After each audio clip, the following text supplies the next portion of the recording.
Audio Literature presents Eat That Frog, 21 Great Ways to Stop Procrastinating and Get More Done in Less Time, by Brian Tracy.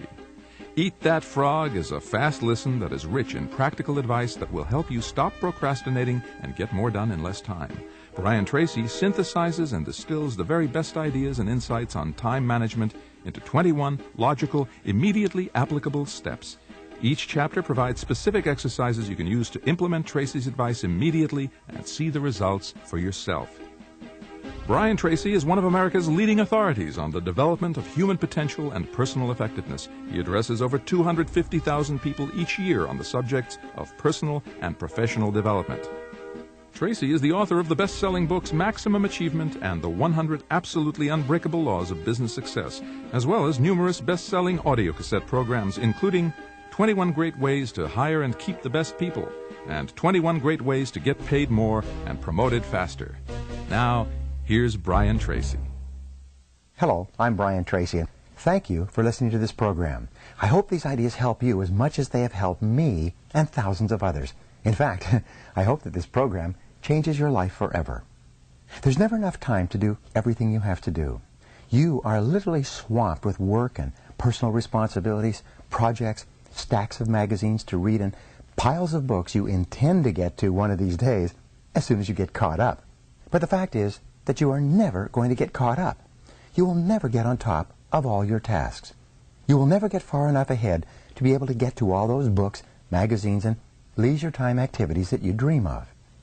And forget about solving your time management problems by becoming more productive.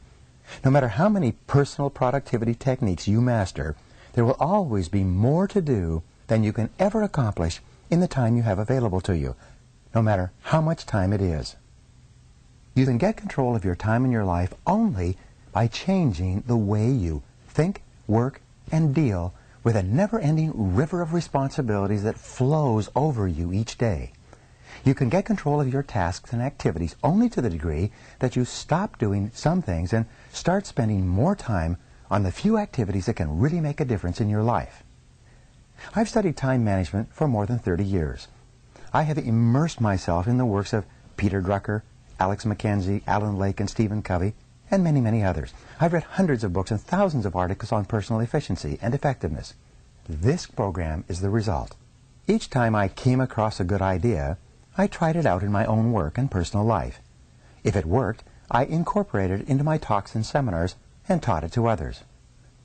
Galileo once wrote, "You cannot teach a person something he does not already know. You can only bring what he does know to his awareness." Depending upon your level of knowledge and experience, these ideas may sound familiar. This program will bring them to a higher level of awareness.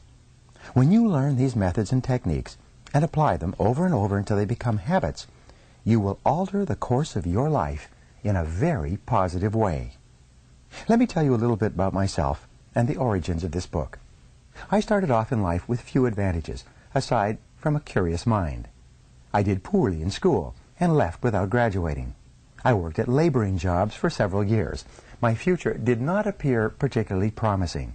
As a young man, I got a job on a tramp freighter and went off to see the world. For 8 years I traveled and worked and then traveled some more, eventually visiting more than 80 countries on 5 continents. When I could no longer find a laboring job, I got into sales, knocking on doors, working on straight commission. I struggled from sale to sale until I began looking around me and asking, why is it that other people are doing better than I am? Then I did something that changed my life. I went up to successful salespeople and asked them what they were doing, and they told me. And I did what they advised me to do, and my sales went up. Eventually, I became so successful, I was made a sales manager. As a sales manager, I used the same strategy. I found out what other successful sales managers were doing, and then I did it myself. This process of learning and applying what I had learned changed my life. I'm still amazed at how simple and obvious it is. Just find out what successful people do and do the same things until you get the same results. Wow, what an idea. Simply put, some people are doing better than others because they do certain things differently and they do the right things right. Especially, they use their time far, far better than the average person. Coming from an unsuccessful background, I had developed deep feelings of inferiority and inadequacy. I had fallen into the mental trap of assuming that people who were doing better than me were actually better than me. What I learned was this. Now, that's not necessarily true. They were just doing things differently, and what they had learned to do, within reason, I could learn as well. This was a great revelation to me. I was both amazed and excited with this discovery. I still am. I realized that I could change my life and achieve almost any goal I could set for myself if I just found out what others were doing in that area and then did it myself until I got the same results they were getting. Within 1 year of starting in sales, I was a top salesman. A year after I was made a manager, I was a vice president in charge of a 95-person sales force in 6 countries. And I was 25 years old. Over the years, I have worked in 22 different jobs, started and built several companies, and earned a business degree from a major university. I also learned to speak French, German, and Spanish, and have been a trainer, consultant, or speaker for more than 500 companies. I currently give talks and seminars to more than 300,000 people each year, with audiences as large as 20,000 people. Throughout my career, I have found a simple truth. The ability to concentrate single-mindedly on your most important task, to do it well, and to finish it completely is the key to great success, achievement, respect, status, and happiness in life. This key insight is the heart and soul of this program. This program is designed to show you how to get ahead more rapidly in your career. These pages contain the 21 most powerful principles on personal effectiveness that I've ever discovered. These methods, techniques, and strategies are practical, proven, and fast-acting. In the interest of time, I don't dwell on the various psychological or emotional explanations for procrastination or poor time management. There are no lengthy departures into theory or research. What you will learn are specific actions you can take immediately to get better, faster results in your work. Every idea in this program is focused on increasing your overall levels of productivity, performance, and output, on making you more valuable in whatever you do. You can apply many of these ideas to your personal life as well. Each of these 21 methods and techniques is complete in itself. All are necessary. One strategy might be effective in one situation and another might apply to another task. Altogether, these 21 ideas represent a smorgasbord of personal effectiveness techniques that you can use at any time in any order or sequence that makes sense to you at the moment. The key to success is action. These principles work to bring about fast, predictable improvements in performance and results. The faster you learn and apply them, the faster you will move ahead in your career. Guaranteed.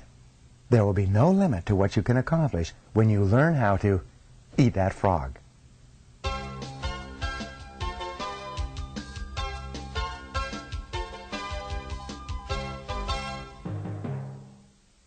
Let me begin by saying this.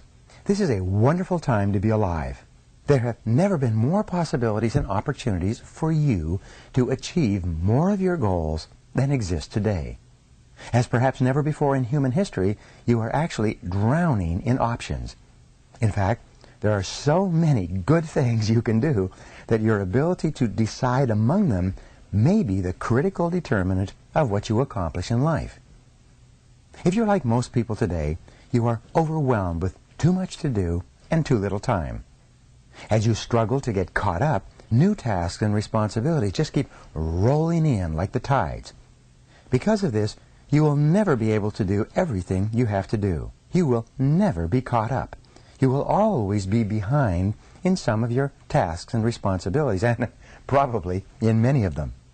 For this reason, and perhaps more than ever before, your ability to select your most important task at each moment and then to start on that task and get it done both quickly and well will probably have more of an impact on your success than any other quality or skill you can develop.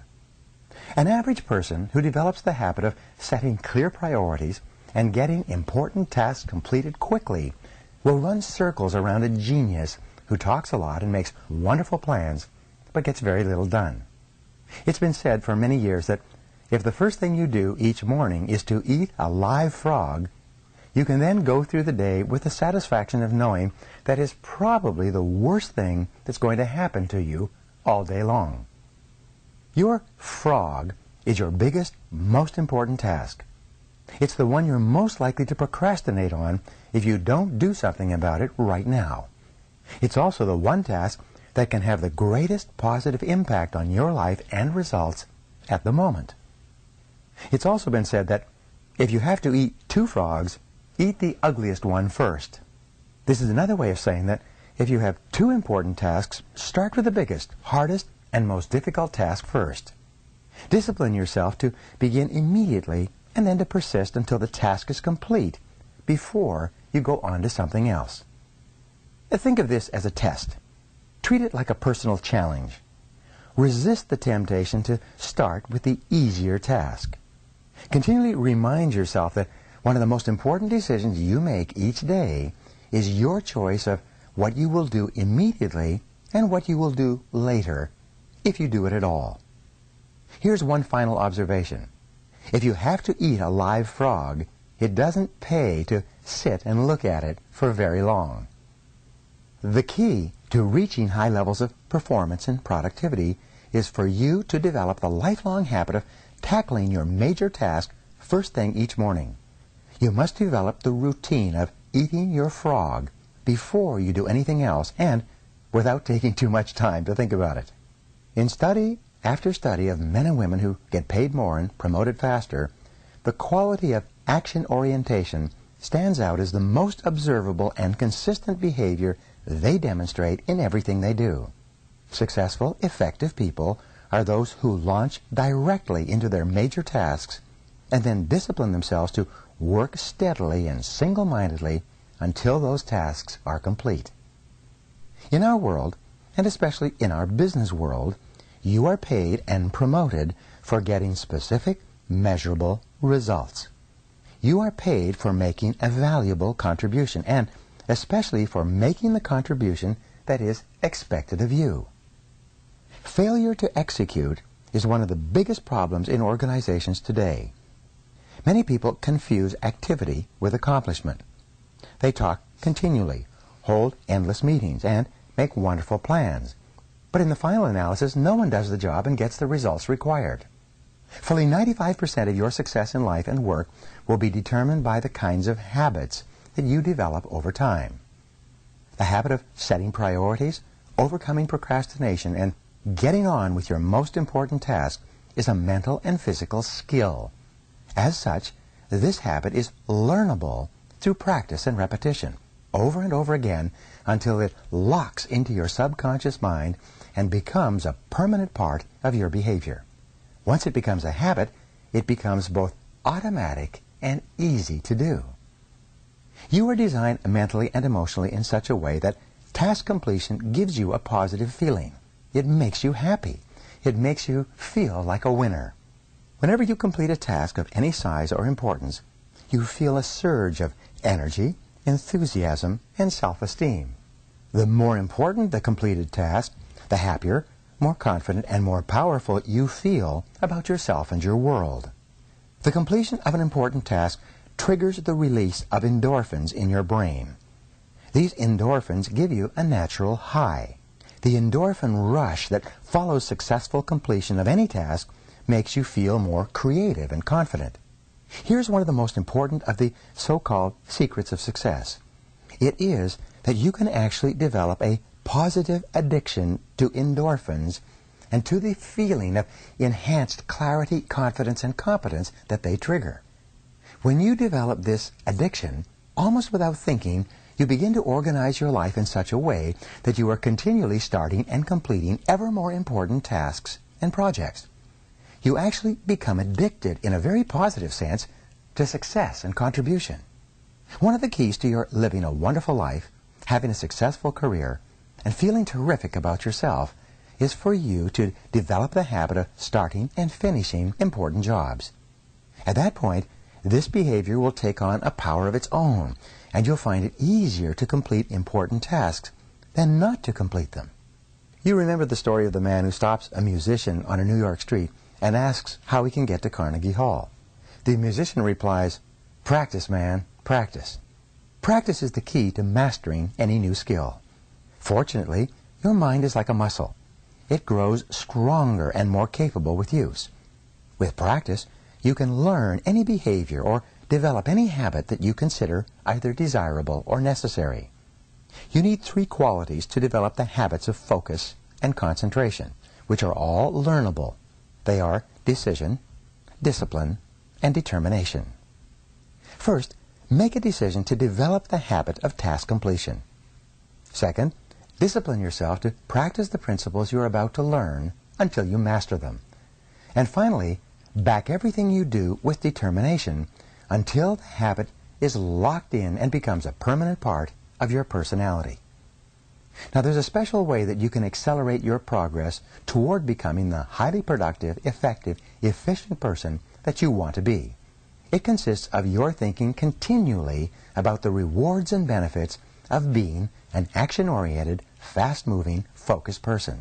See yourself as the kind of person who gets important jobs done quickly and well on a consistent basis.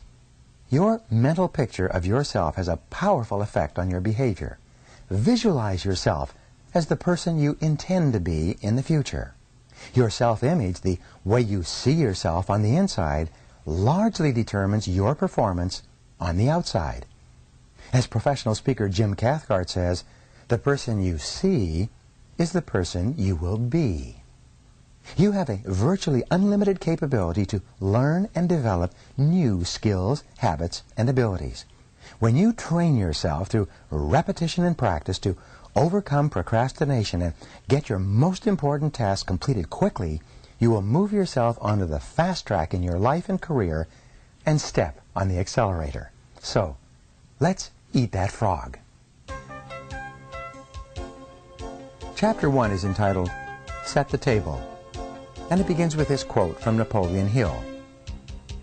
He says, "There is one quality that one must possess to win, and that is definiteness of purpose, the knowledge of what one wants, and a burning desire to achieve it."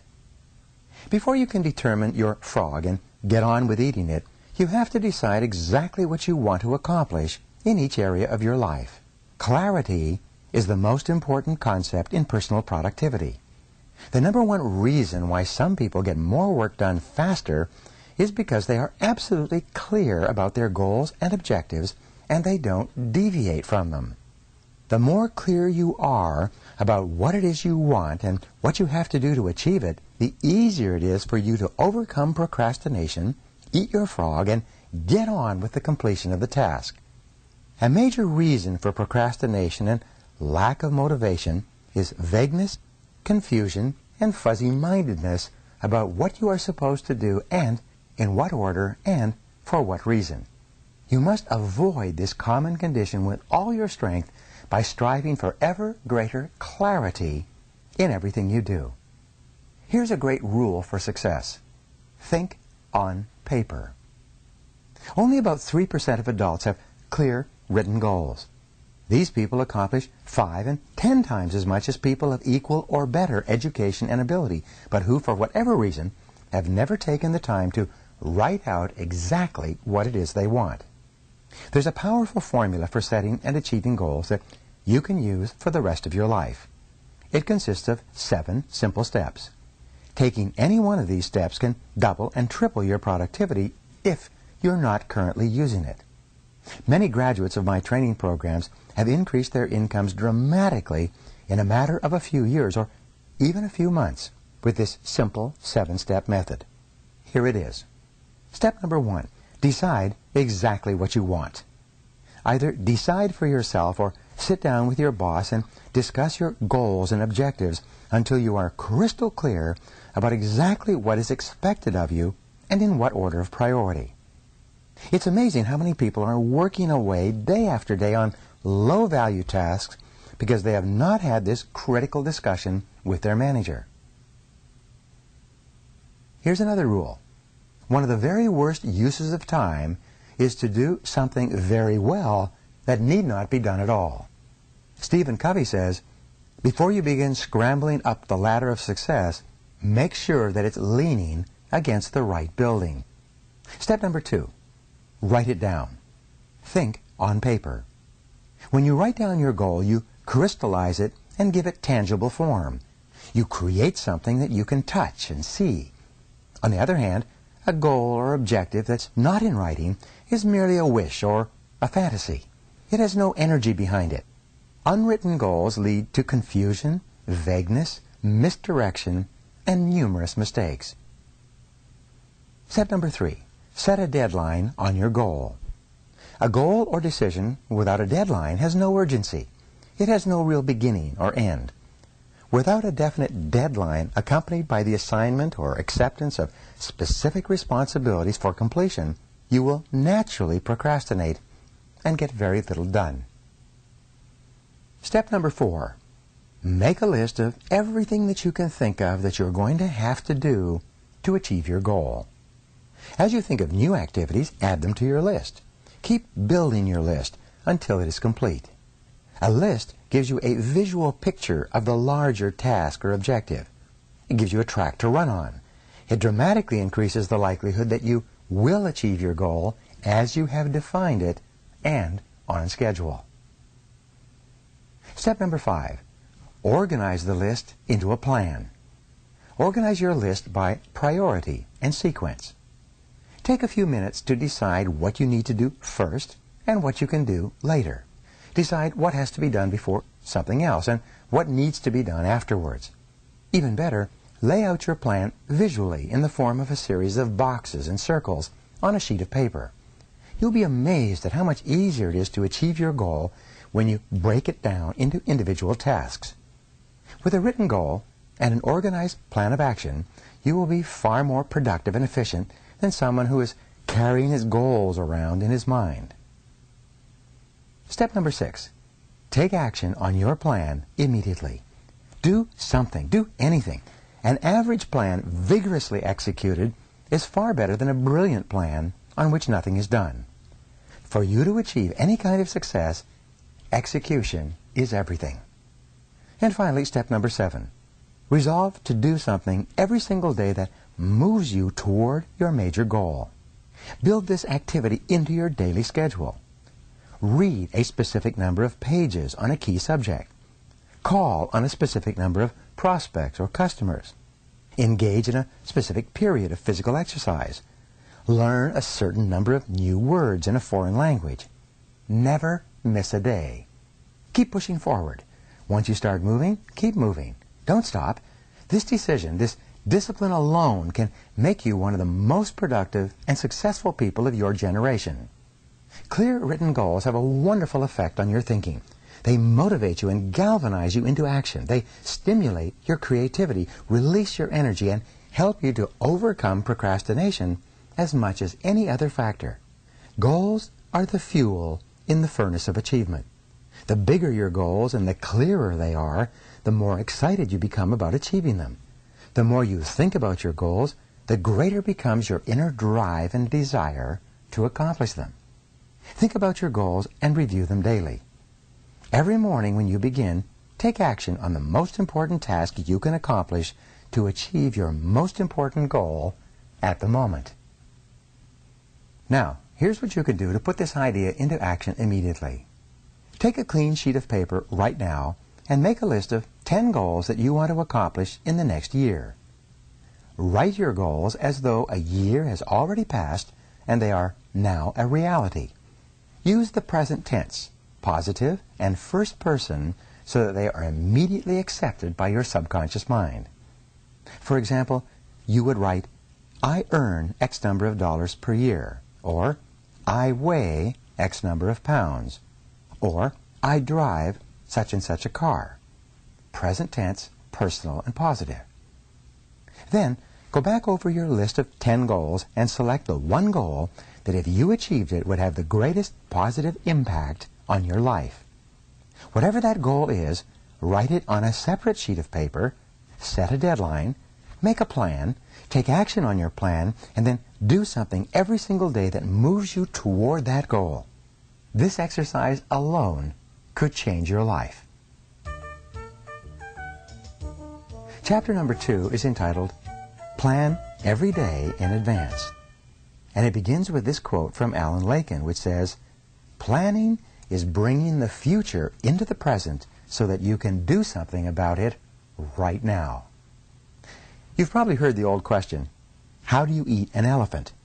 The answer, of course, is one bite at a time. How do you eat your biggest, ugliest frog? The same way. You break it down into specific step-by-step activities, and then you start on the first one. Your mind, your ability to think, plan, and decide, is your most powerful tool for overcoming procrastination and increasing your productivity. Your ability to set your goals, plan, and take action on them determines the course of your entire life. The very act of thinking and planning unlocks your mental powers, triggers your creativity, and increases your mental and physical energies. Conversely, as Alex McKenzie wrote, action without planning is the cause of every failure.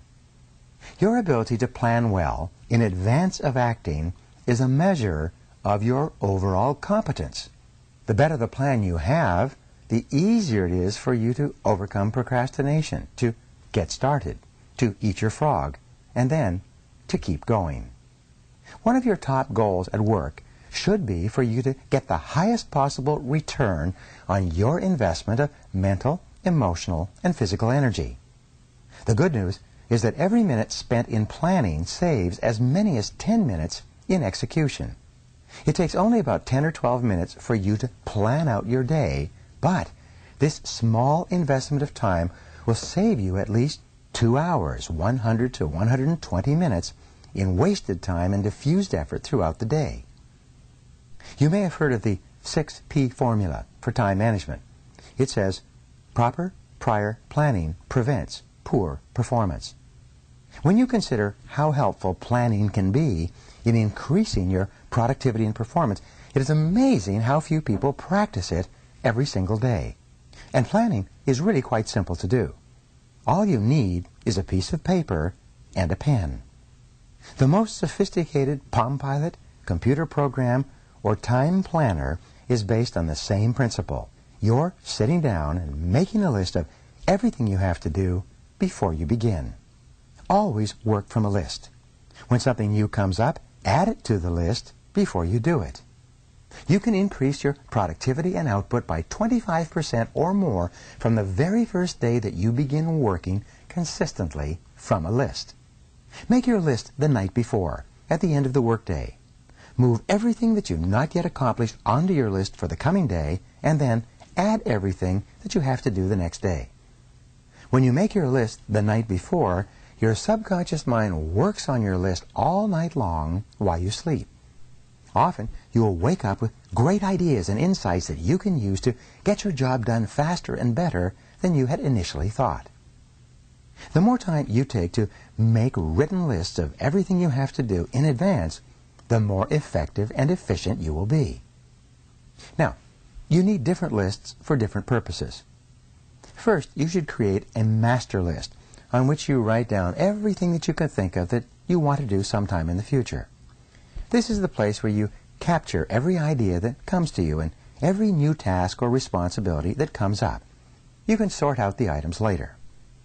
Second, you should have a monthly list that you make up at the end of the month for the month ahead. This may contain items transferred from your master list. Third, you should have a weekly list where you plan your entire week in advance. This is a list that is under construction as you go through the current week. This discipline of systematic time planning can be very helpful to you. Many people have told me that the habit of taking a couple of hours at the end of each week to plan the coming week has increased their productivity dramatically and changed their lives completely. This technique will work for you as well. Finally, you should transfer items from your monthly and weekly lists onto your daily list. These are the specific activities that you are going to accomplish the following day. As you work through the day, tick off the items on your list as you complete them. This activity gives you a visual picture of accomplishment. It generates a feeling of success and forward motion. Seeing yourself working progressively through your list motivates and energizes you. It raises your self-esteem and self-respect. Steady, visible progress propels you forward and helps you to overcome procrastination. When you have a project of any kind, begin by making a list of every step that you will have to complete to finish the project from beginning to end. Organize the project tasks by priority and sequence. Lay them out in front of you on paper or on a computer so that you can see them. Then, go to work on one task at a time. You will be amazed at how much you get done this way. As you work through your list, you will feel more and more effective and powerful. You will feel more in control of your life.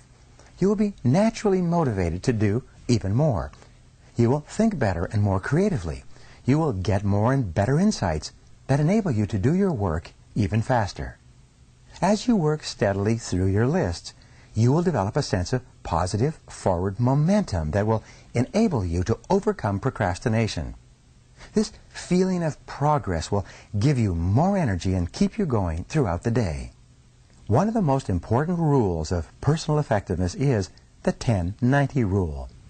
This rule says that the first 10% of time that you spend planning and organizing your work before you begin will save you as much as 90% of the time in getting the job done once you get started. You only have to try this rule once to prove it to yourself. When you plan each day in advance, you find it much easier to get going and to keep going. The work goes faster and smoother than ever before. You feel more powerful and competent. You eventually become unstoppable. Now here's how you can put these ideas into action immediately. Begin today to plan every day, every week, and every month in advance. Take a notepad or sheet of paper and make a list of everything you have to do in the next 24 hours. Add to your list as new items come up. Make a list of all your projects, the big multitask jobs that are important to your future. Lay out each of your major goals, projects, or tasks by priority, what is most important, and by sequence, what has to be done first, what comes second, and so forth. Start with the end in mind and work backward to the present. Think on paper. Always work from a list. You will be amazed at how much more productive you become and how much easier it is to eat your frog. Chapter 3 is entitled, Apply the 80-20 Rule to Everything. The German philosopher Johann Wolfgang von Goethe wrote, "We always have time enough if we will but use it aright." The 80-20 rule is one of the most helpful of all concepts of time and life management. It's also called the Pareto principle after its founder, the Italian economist Vilfredo Pareto, who first wrote about it in 1895. Pareto noticed that people in his society seemed to divide naturally into what he called the vital few, the top 20% in terms of money and influence, and the trivial many, the bottom 80%. He later discovered that virtually all economic activity was subject to this Pareto principle as well. For example, this rule says that 20% of your activities will account for 80% of your results. 20% of your customers will account for 80% of your sales. 20% of your products or services will account for 80% of your profits. 20% of your tasks will account for 80% of the value of what you do, and so on. This means that if you have a list of 10 items to do today, 2 of those items will turn out to be worth as much or more than all the other 8 items put together. Here's an interesting discovery.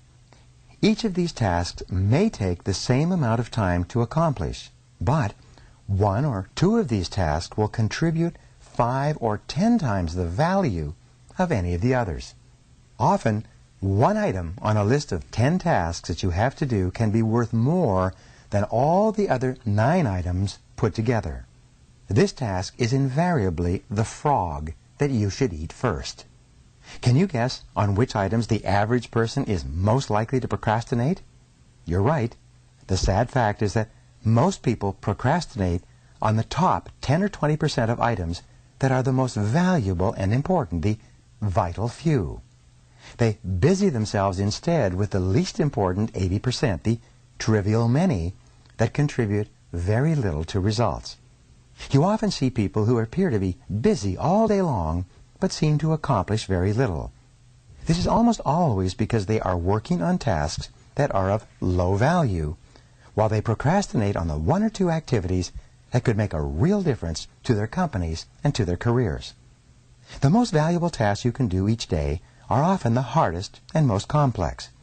But the payoff and rewards for completing these tasks efficiently can be tremendous. For this reason, you must adamantly refuse to work on tasks in the bottom 80% while you still have tasks in the top 20% left to be done. Before you begin work, always ask yourself, is this task in the top 20% of my activities or in the bottom 80%? And here's a rule for success. Resist the temptation to clear up small things first. Remember, whatever you choose to do over and over again eventually becomes a habit that's hard to break. If you choose to start your day on low-value tasks, you will soon develop the habit of always starting and working on low-value tasks. This is not the kind of habit you want to develop or keep. The hardest part of any important task is getting started on it in the first place. Once you actually begin work on a valuable task, you seem to be naturally motivated to continue.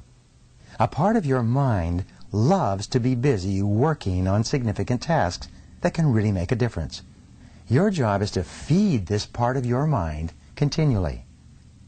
Just thinking about starting and finishing an important task motivates you and helps you to overcome procrastination. The fact is that the amount of time required to complete an important job is often the same as the time required to do an unimportant job. The difference is that you get a tremendous feeling of pride and satisfaction from the completion of something valuable and significant.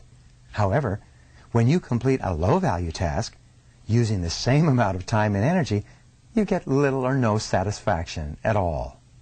Time management is really life management, personal management. It's really taking control of the sequence of events. Time management is control over what you do next.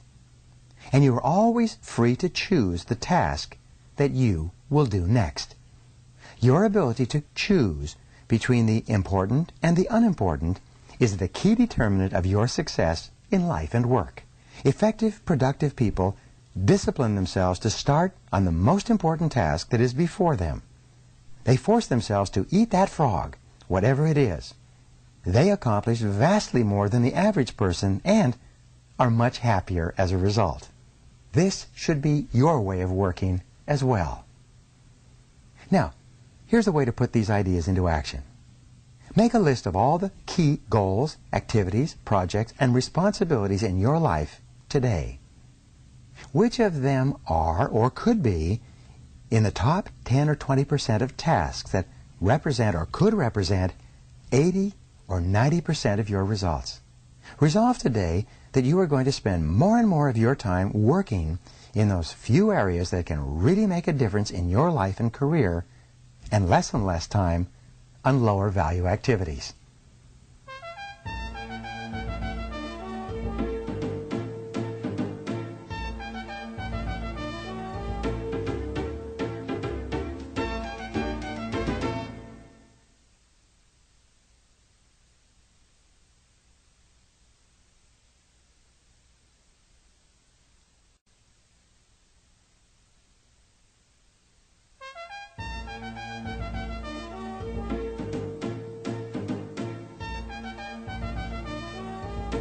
Chapter 4 is entitled, Consider the Consequences. And here's a great quote from Orison Swett Marden. He said, "Every man has become great, every successful man has succeeded in proportion as he has confined his powers to one particular channel. The mark of the superior thinker is his or her ability to accurately predict the consequences of doing or not doing something. The potential consequences of any task or activity are the key determinants of how important it really is to you and your company. This way of evaluating the significance of a task is how you determine what your next frog really is." Dr. Edward Banfield of Harvard University, after more than 50 years of research, concluded that long-time perspective is the most accurate single predictor of upward social and economic mobility in America. Long-time perspective turns out to be more important than family background, education, race, intelligence, connections, or virtually any other factor in determining your success in life and at work. Your attitude toward time, your time horizon, has an enormous impact on your behavior and your choices. People who take a long view of their lives and careers always seem to make much better decisions about their time and activities than people who give very little thought to the future. And here's a rule for success. Long-term thinking improves short-term decision-making. Successful people have a clear future orientation. They think 5, 10, and 20 years out into the future. They analyze their choices and behaviors in the present to make sure that they are consistent with the long-term future that they desire. In your work, having a clear idea of what is really important to you in the long term makes it much easier for you to make better decisions about your priorities in the short term. By definition, something that is important has long-term potential consequences. Something that is unimportant has few or no long-term potential consequences. Before starting on anything, you should always ask yourself, what are the potential consequences of doing or not doing this task? And here's another rule for you. Future intent influences and often determines present actions. The clearer you are about your future intentions, the greater influence that clarity will have on what you do in the moment. With a clear, long-term vision, you are much more capable of evaluating an activity in the present and to ensure that it is consistent with where you truly want to end up. Successful people are those who are willing to delay gratification and make sacrifices in the short term so that they can enjoy far greater rewards in the long term. Unsuccessful people, on the other hand, think more about short-term pleasure and immediate gratification while giving very little thought to the long-term future. Dennis Waitley, a motivational speaker, says, "Failures do what is tension-relieving, while winners do what is goal-achieving." For example, coming into work earlier, reading regularly in your field, taking courses to improve your skills, and focusing on high-value tasks in your work will all combine to have an enormous positive impact on your future. On the other hand, coming into work at the last moment, reading the newspaper, drinking coffee, socializing with your coworkers may seem fun and enjoyable in the short term, but it inevitably leads to lack of promotion, underachievement, and frustration in the long term. If a task or activity has great potential positive consequences, make it a top priority and get started on it immediately. If something can have large potential negative consequences if it's not done quickly and well, that should become a top priority as well. Whatever your frog is, resolve to gulp it down first thing. Remember, motivation requires motive. The greater the positive potential impact that an action or behavior of yours can have on your life, once you define it clearly, the more motivated you will be to overcome procrastination and get it done quickly.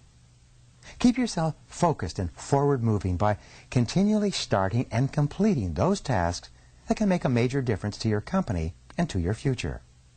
You see, the time is going to pass anyway. The only question is how you use it and where you are going to end up at the end of the weeks and months that pass. And where you end up is largely a matter of the amount of consideration you give to the likely consequences of your actions in the short term. Thinking continually about the potential consequences of your choices, decisions, and behaviors is one of the very best ways to determine your true priorities in your work and personal life. Now here's some ideas on how to put these points into action. Review your list of tasks, activities, and projects regularly. Continually ask yourself, which one project or activity, if I did it in an excellent and timely fashion, would have the greatest positive impact on my life? Whatever it is that can help you the most, Set it as a goal. Make a plan to achieve it, and go to work on your plan immediately. Remember the wonderful words of Goethe. He said, "Just begin, and the mind grows heated. Continue, and the task will be completed." Chapter 5 is entitled, Practice the ABCDE Method Continually. Here's a quote from William Matthews. He says, "The first law of success is concentration, to bend all the energies to one point and to go directly to that point, looking neither to the right nor to the left. The more thought you invest in planning and setting priorities before you begin, the more important things you will do, and the faster you will get them done once you get started. The more important and valuable the task is to you, the more you will be motivated to overcome procrastination and launch yourself into the job." The ABCDE method is a powerful priority-setting technique that you can use every single day. This technique is so simple and effective that it can, all by itself, make you one of the most efficient and effective people in your field. The power of this technique lies in its simplicity. Here's how it works. You start with a list of everything you have to do for the coming day. Think on paper. You then place an A, B, C, D, or E before each item on your list before you begin the first task. An A item is defined as something that is very important, something that you must do or else face serious consequences. An A item on your list might be visiting a key customer or finishing a report for your boss that she needs for an upcoming board meeting. These items are the frogs of your life. If you have more than one A task, you prioritize these tasks by writing A1, A2, A3, and so on in front of each item. Your A1 task is your biggest, ugliest frog of all. A B item is defined as a task that you should do, but it has only mild consequences. These items are the tadpoles of your work life. This means that someone may be unhappy or inconvenienced if you don't do one of these tasks, but it is nowhere as important as an A task. Returning an unimportant telephone message or reviewing your email would be a B task. The rule is that you should never do a B task when there is an A task left undone. You should never be distracted by a tadpole when a big frog is sitting there waiting to be eaten. A C task is defined as something that would be nice to do, but for which there are no consequences at all, whether you do it or not.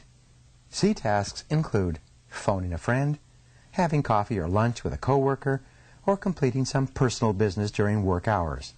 This sort of activity has no effect at all on your career or work life.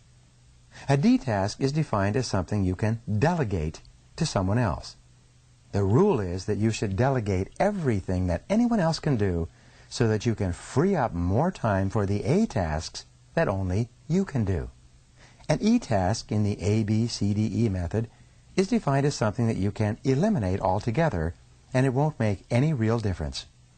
This may be a task that was important to you at one time, but is no longer relevant to yourself or anyone else. Often it's something you continue to do out of habit or because you enjoy it. After you have applied the ABCDE method to your list, you will be completely organized and ready to get more important things done faster. The key to making this ABCDE method work is for you to now discipline yourself to start immediately on your A1 task and then to stay at it until it's complete. Use your willpower to get going and stay going on this one job, the most important single task you could possibly be doing. Eat the whole frog and don't stop until it's finished completely. Your ability to think through and analyze your work list and determine your A1 task is the springboard to higher levels of accomplishment and greater self-esteem, self-respect, and personal pride. When you develop the habit of concentrating on your A1 most important activity, on eating your frog, you will start getting more done than any 2 or 3 people around you. Now here's how you can put these ideas into action. Review your list right now and put an A, B, C, D, or E next to each task or activity. Select your A1 job or project and begin working on it immediately. Discipline yourself to do nothing else until this one job is complete. Practice this ABCDE method every day and on every work or project list before you begin work for the next month. By that time, you will have developed the habit of setting and working on your highest priority tasks, and your future will be assured. Chapter 6 is entitled, Focus on Key Result Areas. Norman Vincent Peale once wrote, "When every physical and mental resource is focused, one's power to solve a problem multiplies tremendously." Here's the question: why am I on the payroll? This is one of the most important questions you ever ask and answer over and over again throughout your career. As it happens, most people are not exactly sure why they are on the payroll. But if you're not crystal clear about why you're on the payroll and what results you've been hired to accomplish, it's very hard for you to perform at your best and get paid more and promoted faster. In its simplest terms, the answer is that you have been hired to get specific results. A wage or a salary is a payment for a specific quality and quantity of work that can be combined with the work of others to create a product or service that customers are willing to pay for. Each job can be broken down into about 5 to 7 key result areas, seldom more. These are the results that you absolutely positively have to get to fulfill your responsibilities and make your maximum contribution to your organization. Key result areas are similar to the vital functions of the body, such as those indicated by blood pressure, heart rate, respiratory rate, and brainwave activity. An absence of any one of these vital functions leads to the death of the organism. By the same token, your failure to perform in a critical result area of your work can lead to the end of your job as well. For example, the key result areas of management are planning, organizing, staffing, delegating, supervising, measuring, and reporting. These are the areas in which a manager must get results to succeed in his or her area of responsibility. You must have essential knowledge and skills for your job. These demands are continually changing.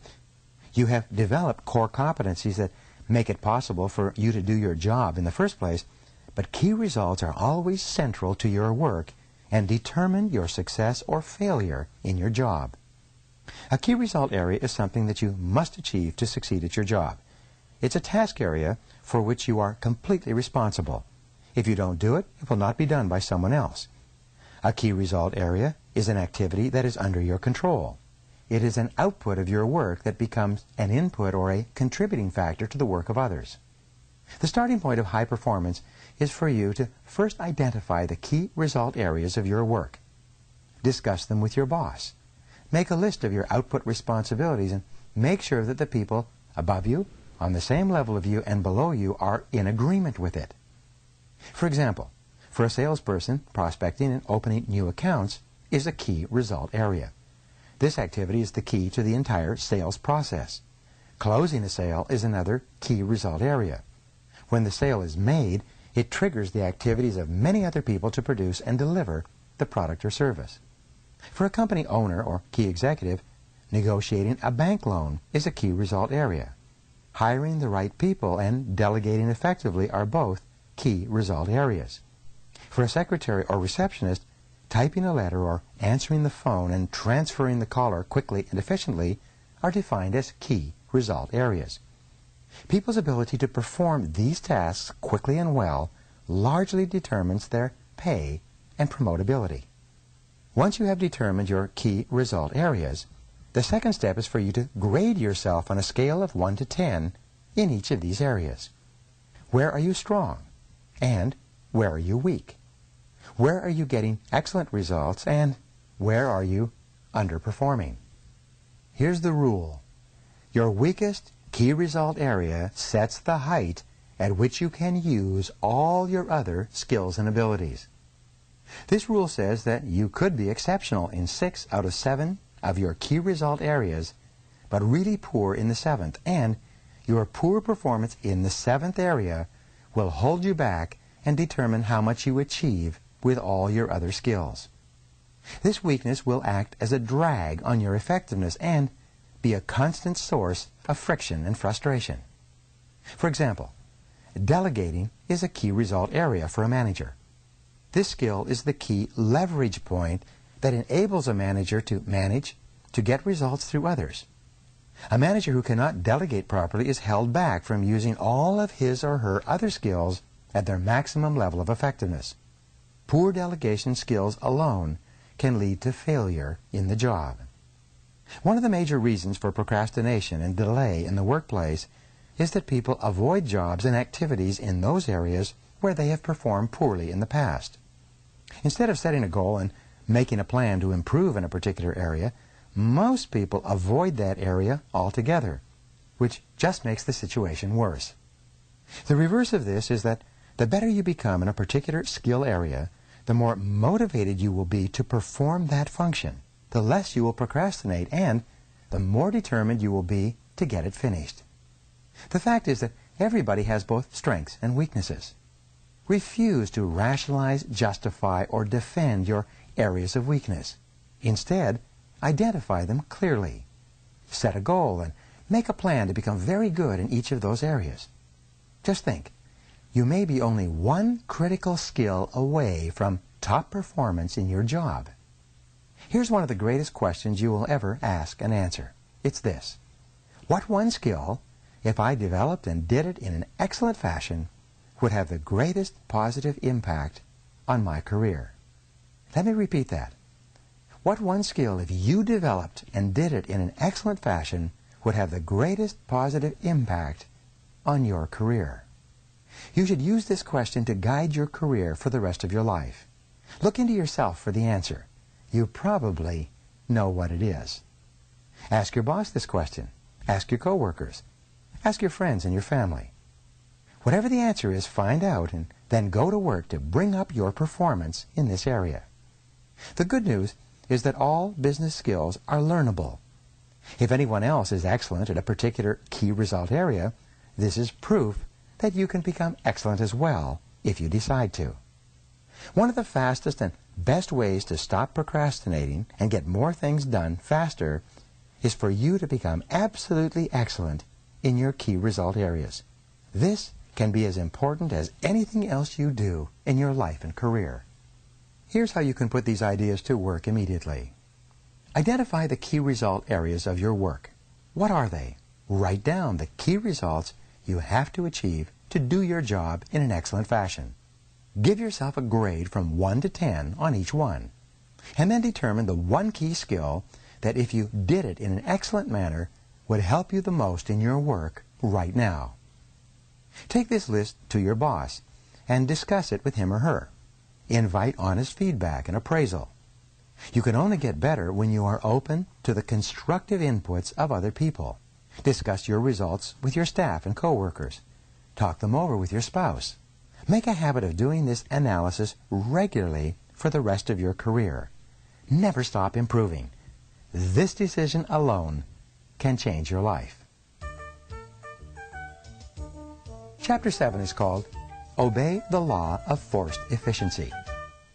Komar once wrote, "Concentration in its truest, unadulterated form means the ability to focus the mind on one single solitary thing." The law of forced efficiency says that there's never enough time to do everything, but there's always enough time to do the most important thing. Put another way, you cannot eat every tadpole and frog in the pond, but you can eat the biggest and ugliest one, and that will be enough, at least for the time being. When you run out of time, and the consequences for not completing a key task or project can be really serious, you always seem to find the time to get it done, often at the very last minute.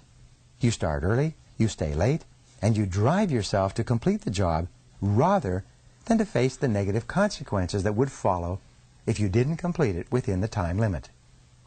So here's a rule for you. There will never be enough time to do everything you have to do. The fact is that the average person today is working at 110 to 130% of capacity, and the jobs and responsibilities just keep piling up. All of us have stacks of reading material that we still have to go through.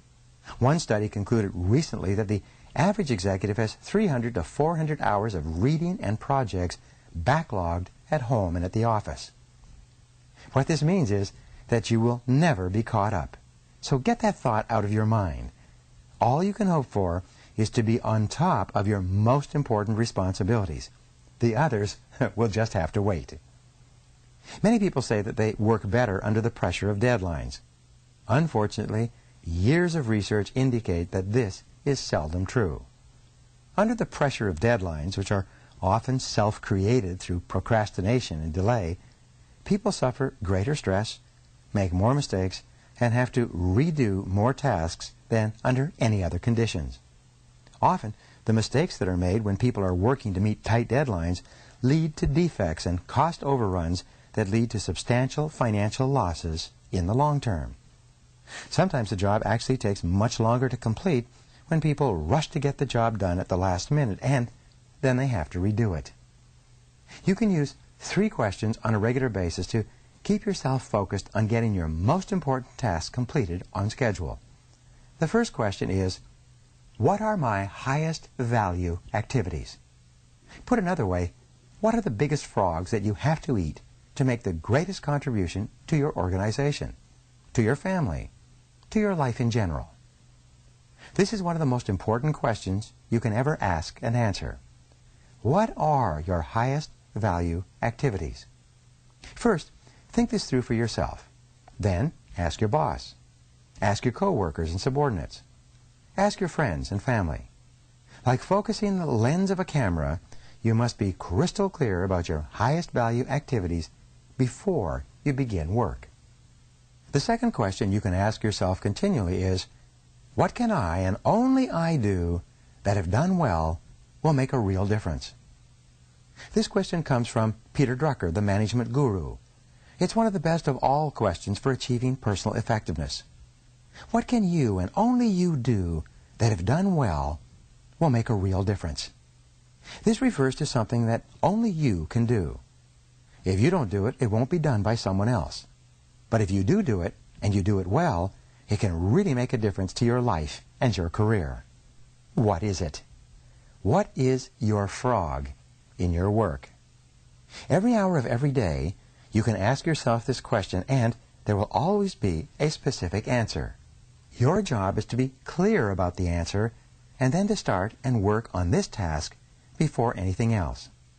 The third question you can ask is, what is the most valuable use of my time right now? In other words, what is my biggest frog of all at this moment? This is the core question of time management. Asking it is the key to overcoming procrastination and becoming a highly productive person. Every hour of every day, there is an answer to this question. Your job is to ask yourself the question over and over again, and to always be working on the answer to it, whatever it is. Do first things first, and second things not at all. As Goethe said, the things that matter most must never be at the mercy of the things that matter least. The more accurate your answers to these questions, the easier it will be for you to set clear priorities, to overcome procrastination, and to get started on the one activity that represents the most valuable use of your time right now. Now here's how to put these ideas into action. Remember, your most powerful thinking tool for success is your ability to discriminate between one priority and another. Take a few minutes each day and sit quietly where you cannot be disturbed. During this time, relax and just think about your work and activities without stress or pressure. In almost every case, during this time of solitude, you will receive wonderful insights and ideas that will save you enormous amounts of time when you apply them on the job. Often, you will experience breakthroughs that will change the direction of your life and work. Chapter 8 is entitled, Prepare Thoroughly Before You Begin. James T. McKay, the time management expert, wrote, no matter what the level of your ability, you have more potential than you can ever develop in a lifetime. One of the best ways for you to overcome procrastination and get more things done faster is for you to have everything you need at hand before you begin. When you're fully prepared, you are like a cocked gun or an archer with an arrow pulled back taut in the bow. You just need one small mental push to get started on your highest value tasks. This is like getting everything ready to prepare a complete meal, such as a big frog. You set out all the ingredients on the counter in front of you, and then begin putting the dinner together, one step at a time. Begin by clearing off your desk or workspace so that you have only one task in front of you. If necessary, put everything on the floor or on the table behind you. Gather all the information, reports, details, papers, and work materials that you will require to complete the job. Have them at hand so that you can reach them without getting up or moving very much. Be sure that you have all writing materials, computer disks, access codes, email addresses, and everything else you need to start and continue working until the job is done. Set up your work area so that it is comfortable, attractive, and conducive to working for long periods. Especially, make sure that you have a comfortable chair that supports your back and allows your feet to sit flat on the floor. The most productive people take the time to create a work area where they enjoy spending time. The cleaner and neater your work area before you begin, the easier it is for you to get started and keep going. One of the great techniques for overcoming procrastination, eating frogs, is for you to get everything completely ready to work in advance. When everything is laid out in order and sequence, you feel much more like getting on with the job.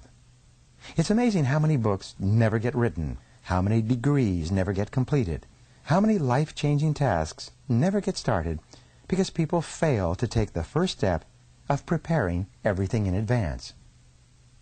Los Angeles, for example, attracts people from all over America who dream of writing a successful movie script and selling it to one of the studios in the area.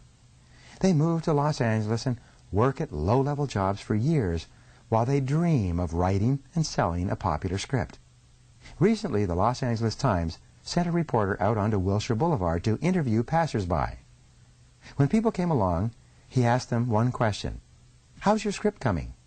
3 out of 4 passers-by replied, "Almost done." The sad fact is that almost done probably meant not yet started. Don't let this happen to you. When you sit down with everything in front of you ready to go, assume the body language of high performance. Sit up straight, sit forward and away from the back of the chair. Carry yourself as though you are an efficient, effective, high-performing personality. Then pick up the first item and say to yourself, "Let's get to work," and plunge in. And once you've started, keep going until the job is finished. Here's an exercise for you. Take a good look at your desk or office, both at home and at the office. Ask yourself, what kind of a person works in an environment like that? The cleaner and neater your work environment, the more positive, productive, and confident you feel. Resolve today to clean up your desk and office completely so that you feel effective, efficient, and ready to get going each time you sit down to work. Chapter 9 is entitled, Do Your Homework. Og Mandino once wrote, "The only certain means of success is to render more and better service than is expected of you, no matter what your task may be." Doing your homework is one of the most important personal productivity principles of all. Learn what you need to learn so that you can do your work in an excellent fashion. The better you become at eating a particular type of frog, the more likely you are to just plunge in and get it done. A major reason for delay and procrastination is a feeling of inadequacy, lack of confidence, or inability in a key area of the task. Feeling weak or deficient in a single area is enough to discourage you from starting the job at all. Continually upgrade your skills in your key result areas. Remember, however good you are today, your knowledge and skill are becoming obsolete at a rapid rate. As Pat Riley, the basketball coach, said, "If you're not getting better, you're getting worse." One of the most helpful of all time management techniques is for you to get better at your key tasks. Personal and professional improvement is one of the best time savers there is. The better you are at a key task, the more motivated you are to launch into it. The better you are, the more energy and enthusiasm you have. When you know that you can do a job well, you find it easier to overcome procrastination and get the job done faster and better than under any other circumstances. One piece of information or one additional skill can make an enormous difference in your ability to do the job well. Identify the most important things you do and then make a plan to continually upgrade your skills in those areas. Here's a rule for success. Continuous learning is the minimum requirement for success in any field. Refuse to allow a weakness or a lack of ability in any area to hold you back. Everything in business is learnable, and what others have learned, you can learn as well. When I began to write my first book, I was discouraged because I could only use the hunt and peck method of typing. I soon realized that I had to learn to touch type if I was ever going to write and rewrite a 300-page book. So, I bought a touch typing program for my computer and practiced for 20 to 30 minutes every day for 3 months. By the end of that time, I was typing 40 to 50 words per minute. With this skill, I've been able to write a dozen books that have now been published all over the world. The best news is that you can learn whatever skills you need to learn to be more productive and more effective. You can become a touch typist if necessary. You can become an expert with a computer. You can become a terrific negotiator or a super salesperson. You can learn to speak in public. You can learn to write effectively and well. These are all skills you can acquire as soon as you decide to and make them a priority. Read in your field for at least 1 hour every day. Get up a little earlier in the morning and read for 30 to 60 minutes in a book or magazine that contains information that can help you to be more effective and productive at what you do. Take every course and seminar available on key skills that can help you. Attend the conventions and business meetings of your profession or occupation. Go to the sessions and workshops. Sit up front and take notes. Purchase the audio recordings of the programs. Dedicate yourself to becoming one of the most knowledgeable and competent people in your field. Finally, listen to audio programs in your car like this. The average car owner sits behind the wheel 500 to 1,000 hours each year while driving from place to place. Turn driving time into learning time. You can become one of the smartest, most capable, and highest paid people in your field simply by listening to educational audio programs as you drive around. The more you learn and know, the more confident and motivated you feel. The better you become, the more capable you will be of doing even more in your field. The more you learn, the more you can learn. Just as you can build your physical muscles through physical exercise, you can build your mental muscles with mental exercise. And there is no limit to how far or how fast you can advance except for the limits you place on your imagination.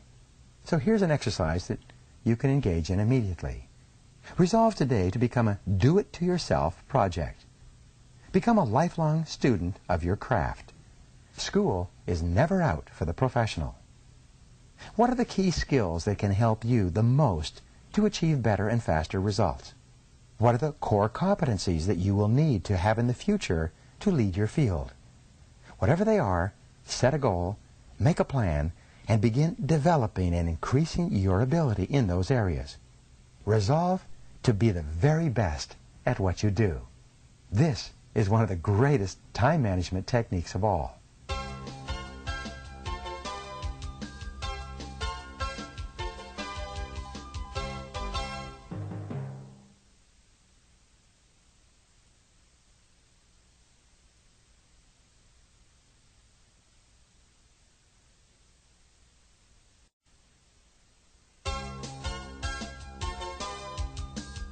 Chapter 10 is entitled Leverage Your Special Talents. Dean Briggs of Harvard once wrote, "Do your work. Not just your work and no more, but a little more for the lavishing sake. That little more that is worth all the rest." Remember, you are remarkable. You have special talents and abilities that make you different from every other person who has ever lived. There are frogs you can eat or learn to eat that can make you one of the most important people of your generation. There are certain things that you can do or that you can learn to do that can make you extraordinarily valuable to yourself and others. Your job is to identify your special areas of uniqueness and then to commit yourself to becoming very, very good in those areas. Your most valuable asset in terms of cash flow is your earning ability.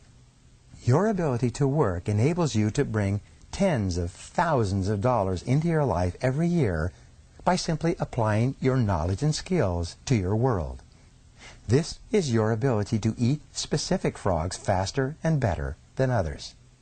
You could lose everything you own, your house, your car, your job, your bank account, but as long as you still had your earning ability, you could still make it all back and more besides. Take stock of your unique talents and abilities on a regular basis. What is it that you do especially well? What are you good at? What do you do easily and well that is difficult for most other people? Looking back at your career, what has been most responsible for your success in life and work to date? What have been the most significant frogs you have eaten in the past? You are designed such that you will most enjoy doing the very things that you can be the very best at. What is it that you enjoy the most about your work? What kind of frogs do you most enjoy eating? The very fact that you enjoy something means that you probably have within yourself the capability to be excellent in that area. One of your great responsibilities in life is to decide what you really love to do and then to throw your whole heart into doing that special thing very, very well. Look at the various things you do. What is it that you do that gets you the most compliments and praise from other people? What do you do that positively affects the work and performance of other people more than anything else? Successful people are invariably those who have taken the time to identify what they do well and most enjoy. They know what they do that really makes a difference in their work, and they then concentrate on that task or area of activity exclusively. You should always focus your best energies and abilities on starting and completing those tasks where your unique talents and abilities enable you to do them well and make a significant contribution. You cannot do everything, but you can do those few things in which you excel, the few things that can really make a difference. Here's how to put these ideas into action. Continually ask yourself these key questions. What am I really good at? What do I enjoy the most about my work? What has been most responsible for my success in the past? If I could do any job at all, what job would it be? If you won the lottery or otherwise came into an enormous amount of money and you could choose any job or any part of any job to do for the indefinite future, what work would you choose? What sort of preparation would you have to engage in to be able to do that work in an excellent fashion? Whatever your answer, get started today. Chapter 11 is entitled, Identify Your Key Constraints. Alexander Graham Bell once wrote, Concentrate all your thoughts on the task at hand. The sun's rays do not burn until brought to a focus. So what is holding you back? What sets the speed at which you achieve your goals? What determines how fast you move from where you are to where you want to go? What stops you or holds you back from eating the frogs that can really make a difference? Why aren't you at your goal already? These are some of the most important questions you will ever ask and answer on your way to achieving high levels of personal productivity and effectiveness. Whatever you have to do, there's always a limiting factor that determines how quickly and well you get it done. Your job is to study the task and identify the limiting factor or constraint within it. You must then focus all of your energies on alleviating that single choke point. In virtually every task, large or small, one factor sets the speed at which you achieve the goal or complete the job. What is it? Concentrate your mental energies on that one key area. This can be the most valuable use of your time and talents. This factor may be a person whose help or decision you need, a resource that you require, a weakness in some part of your organization, or something else. But the limiting factor is always there, and it is always your job to find it. For example, the purpose of a business is to create and keep customers. By doing this in sufficient quantities, the company makes a profit and continues to grow and flourish. In every business, there is a limiting factor or choke point that determines how quickly and well the company achieves its purpose. It may be the marketing, the level of sales, or the sales force itself. It may be the cost of operation or the methods of production. It may be the level of cash flow or costs. The success of the company may be determined by the competition, the customers, or the current marketplace. One of these factors, more than anything else, determines how quickly the company achieves its goals of growth and profitability. What is it?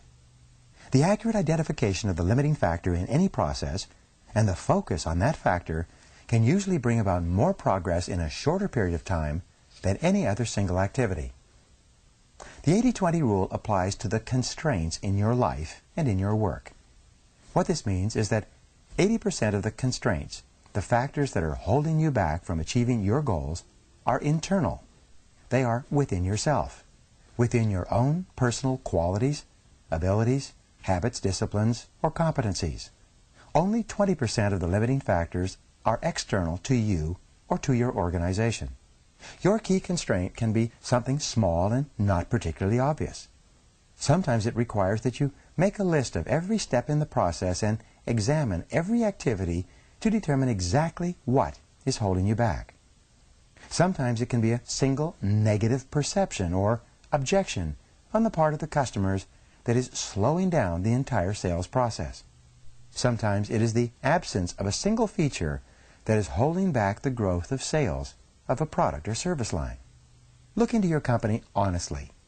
Look within your boss, your coworkers, and members of your staff to see if there's a key weakness that is holding you or the company back, that is acting as a brake on the achievement of your key goals. In your own life, you must have the honesty to look deeply into yourself for the limiting factor or limiting skill that sets the speed at which you achieve your personal goals. Successful people always begin the analysis of constraints by asking the question, what is it in me that is holding me back? They accept complete responsibility and look to themselves for both the cause and the cure of their problems. Keep asking, what sets the speed at which I get the results I want? The definition of the constraint determines the strategy that you use to alleviate it. The failure to identify the correct constraint or the identification of the wrong constraint can lead you in the wrong direction. You can end up solving the wrong problem. A major corporation, a client of mine, was experiencing declining sales. The corporation's leaders concluded that the major constraint was the sales force and sales management. They spent an enormous amount of time reorganizing the management and retraining the salespeople. They later found that the primary reason that sales were down was a mistake made by an accountant who had accidentally priced their products too high relative to their competition in the marketplace. Once the company revamped its pricing, sales went back up and the business returned to profitability. Behind every constraint or choke point, once it's located and alleviated successfully, you'll find another constraint or limiting factor. Whether it's getting to work on time in the morning or building a successful career, there are always limiting factors and bottlenecks that set the speed of your progress. Your job is to find them and to focus your energies on alleviating them as quickly as possible. Starting off your day with the removal of a key bottleneck or constraint fills you full of energy and personal power. It propels you into following through and completing the job. And there's always a limiting factor. Often a key constraint or limiting factor is the most important frog you could eat at that moment. Now here's an exercise for you. Identify your most important goal in life today. What is it? What one goal, if you achieved it, would have the greatest positive effect on your life? What one career accomplishment would have the greatest positive impact on your work life? Once you're clear about your major goal, ask yourself, what sets the speed at which I accomplish this goal? Why don't I have it already? What is it in me that is holding me back? Whatever your answers, take action immediately. Do something, do anything, but get started. Chapter 12 is entitled, Take It One Oil Barrel at a Time. There's an old saying that, by the yard it's hard, but inch by inch, anything's a cinch. One of the best ways to overcome procrastination is for you to get your mind off the huge task in front of you and focus on a single action that you can take. One of the best ways to eat a large frog is for you to take it one bite at a time. Confucius once wrote, "A journey of 1,000 leagues begins with a single step." This is a great strategy for overcoming procrastination and getting more things done faster. Many years ago, I crossed the heart of the Sahara Desert, the Rift, deep in modern-day Algeria. By that time, the desert had been abandoned by the French for years, and the original refueling stations were empty and shuttered. The desert was 500 miles across in a single stretch, without water, food, a blade of grass, or even a fly. It was totally flat, like a broad, yellow sand parking lot that stretched to the horizon in all directions. More than 1,300 people had perished in the crossing of that stretch of the Sahara in previous years. Often, drifting sands had obliterated the track across the desert, and the travelers had gotten lost in the night. To counter the lack of features in the terrain, the French had marked the track with black 55-gallon oil drums 5 kilometers apart, exactly the distance to the horizon, where the earth curved away as you crossed that flat wasteland. Because of this, wherever we were in the daytime, we could see 2 oil barrels, the one we had just passed and the one 5 kilometers ahead. And that was enough. All we had to do was steer toward the next oil barrel. As a result, we were able to cross the biggest desert in the world by simply taking it one oil barrel at a time. In the same way, you can accomplish the biggest task in your life by disciplining yourself to take it just one step at a time. Your job is to go as far as you can see. You will then see far enough to go further.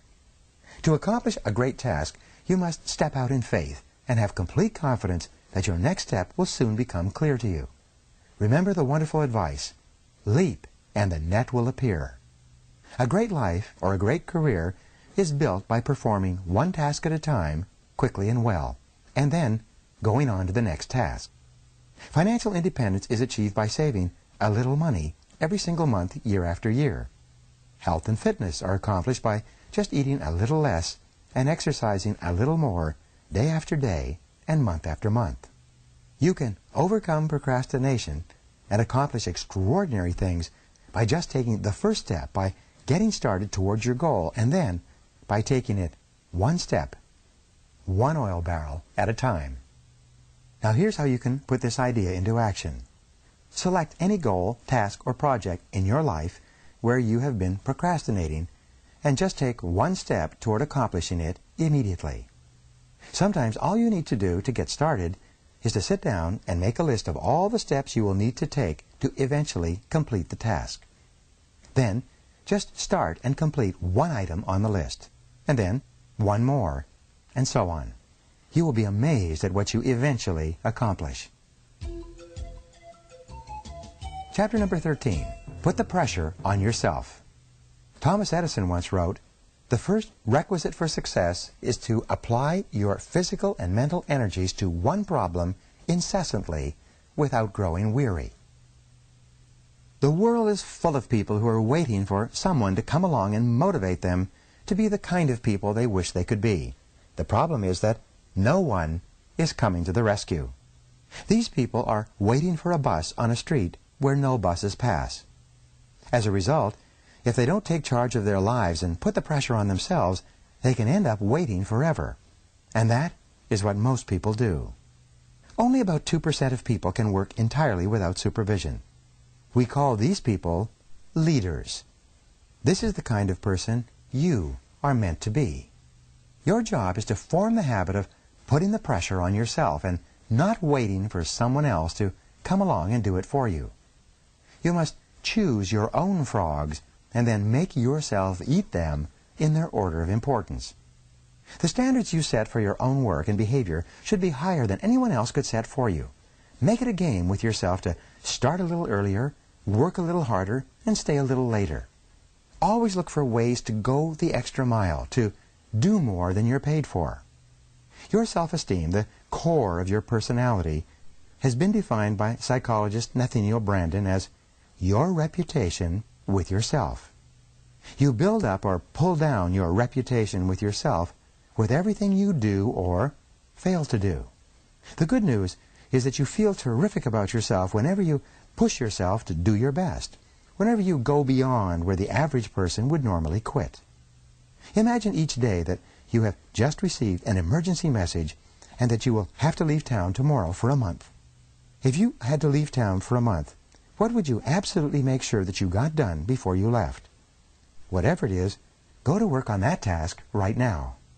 Imagine that you just received an all-expense-paid vacation as a prize, but you will have to leave tomorrow morning on the vacation or it will be given to someone else.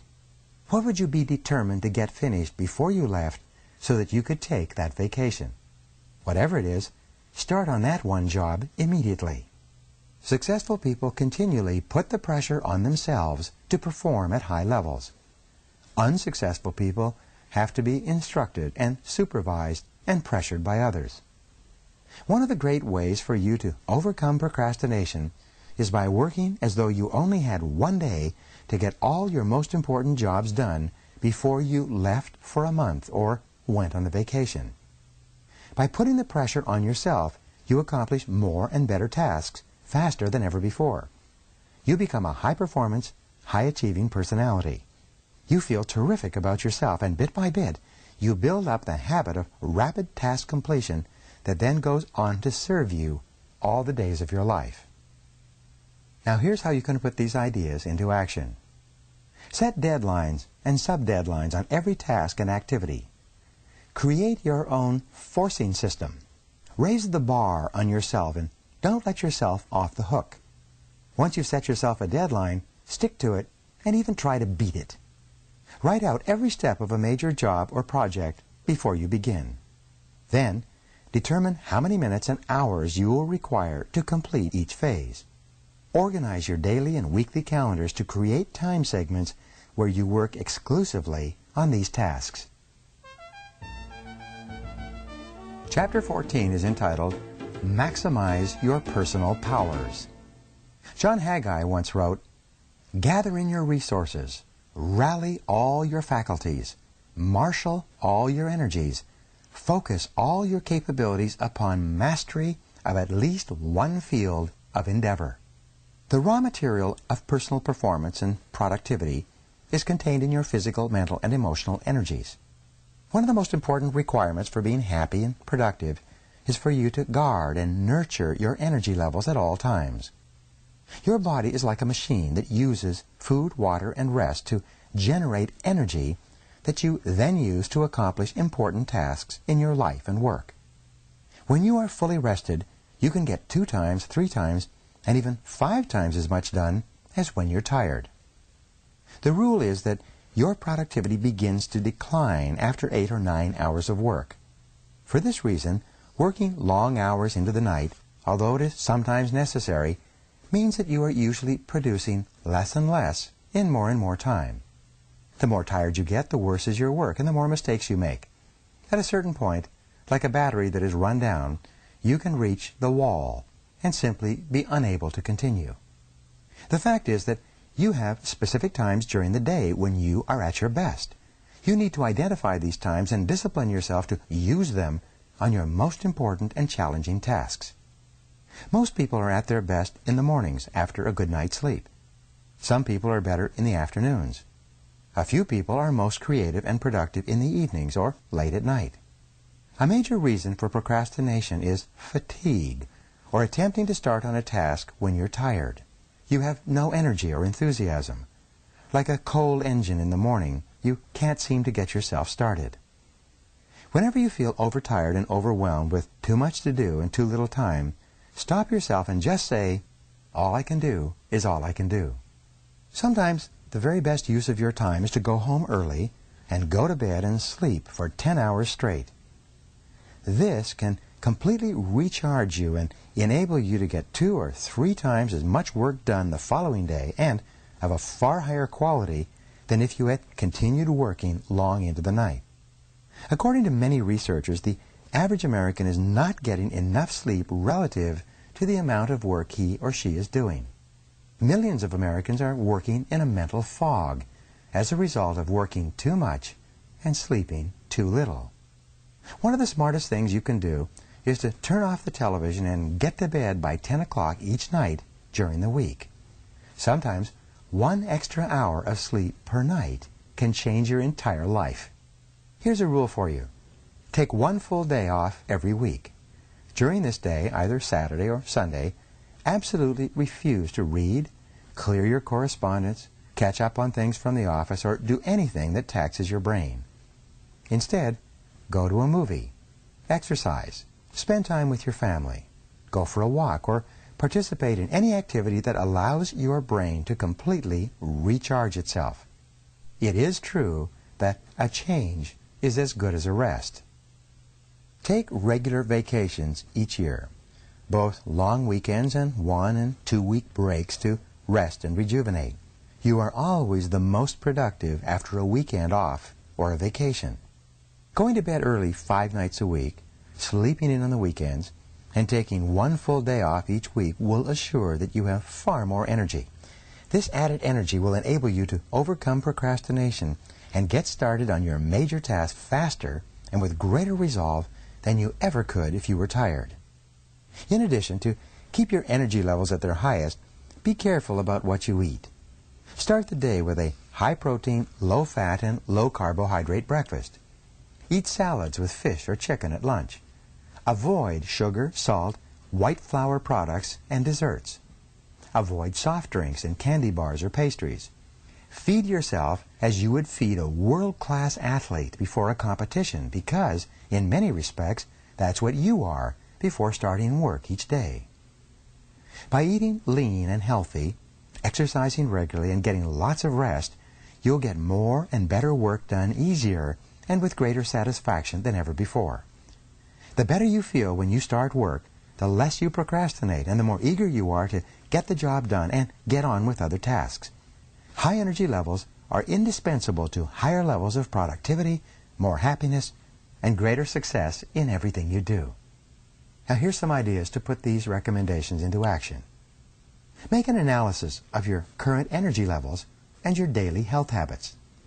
Resolve today to improve your levels of health and energy by asking the following questions. 1. What am I doing physically that I should do more of? 2. What am I doing that I should do less of? 3. What am I not doing that I should start doing if I want to perform at my best? 4. What am I doing today that affects my health that I should stop doing altogether? Whatever your answers are to these questions, take action today. Chapter number 15. Motivate yourself into action. Antoine de Saint-Exupéry once wrote, "It is in the compelling zest of high adventure and of victory and of creative action that man finds his supreme joys." To perform at your best, you must become your own personal cheerleader. You must develop a routine of coaching yourself and encouraging yourself to play at the top of your game.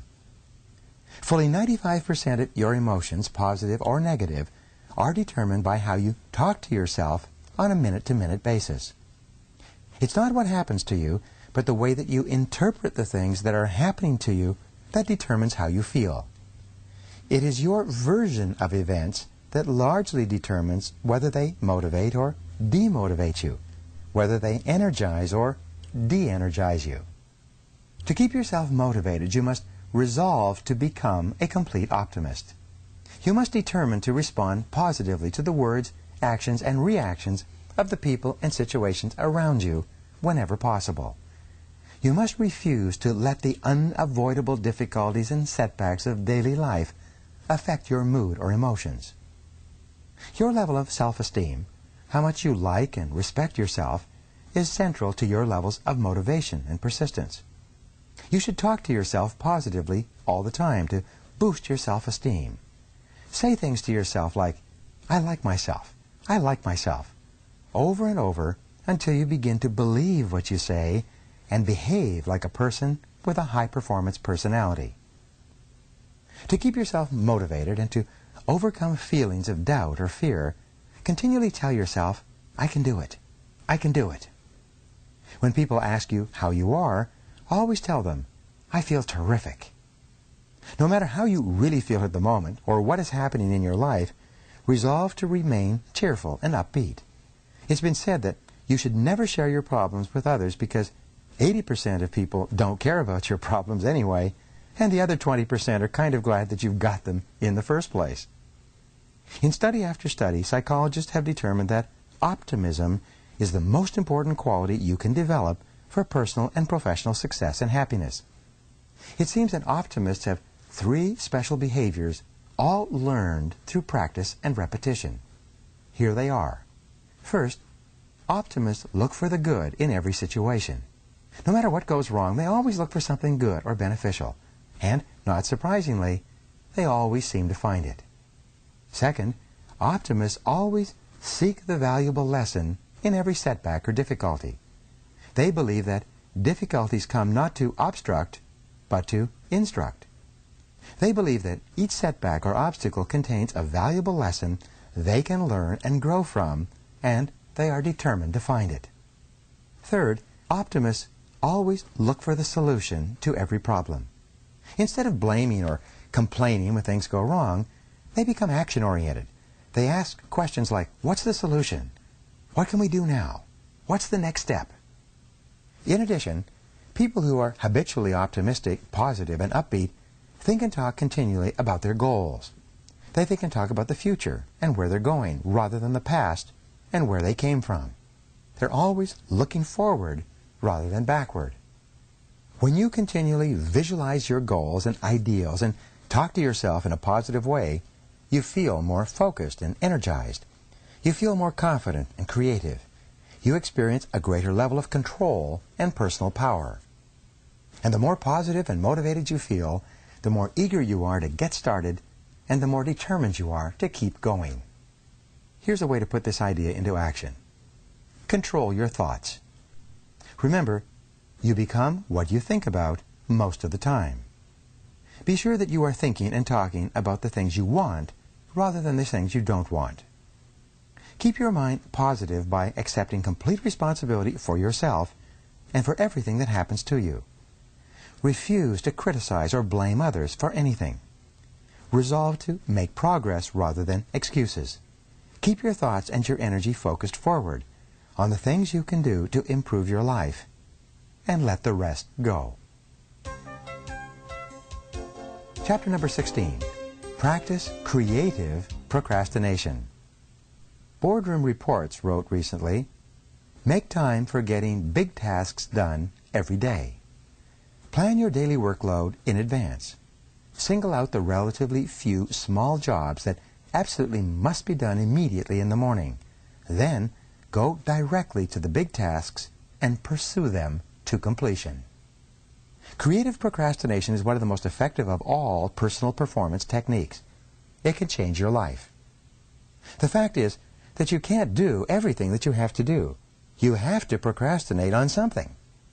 So put off eating smaller or less ugly frogs. Eat the biggest and ugliest frogs before anything else. The difference between high performers and low performers is largely determined by what they choose to procrastinate on. Since you must procrastinate anyway, decide today to procrastinate on low-value activities.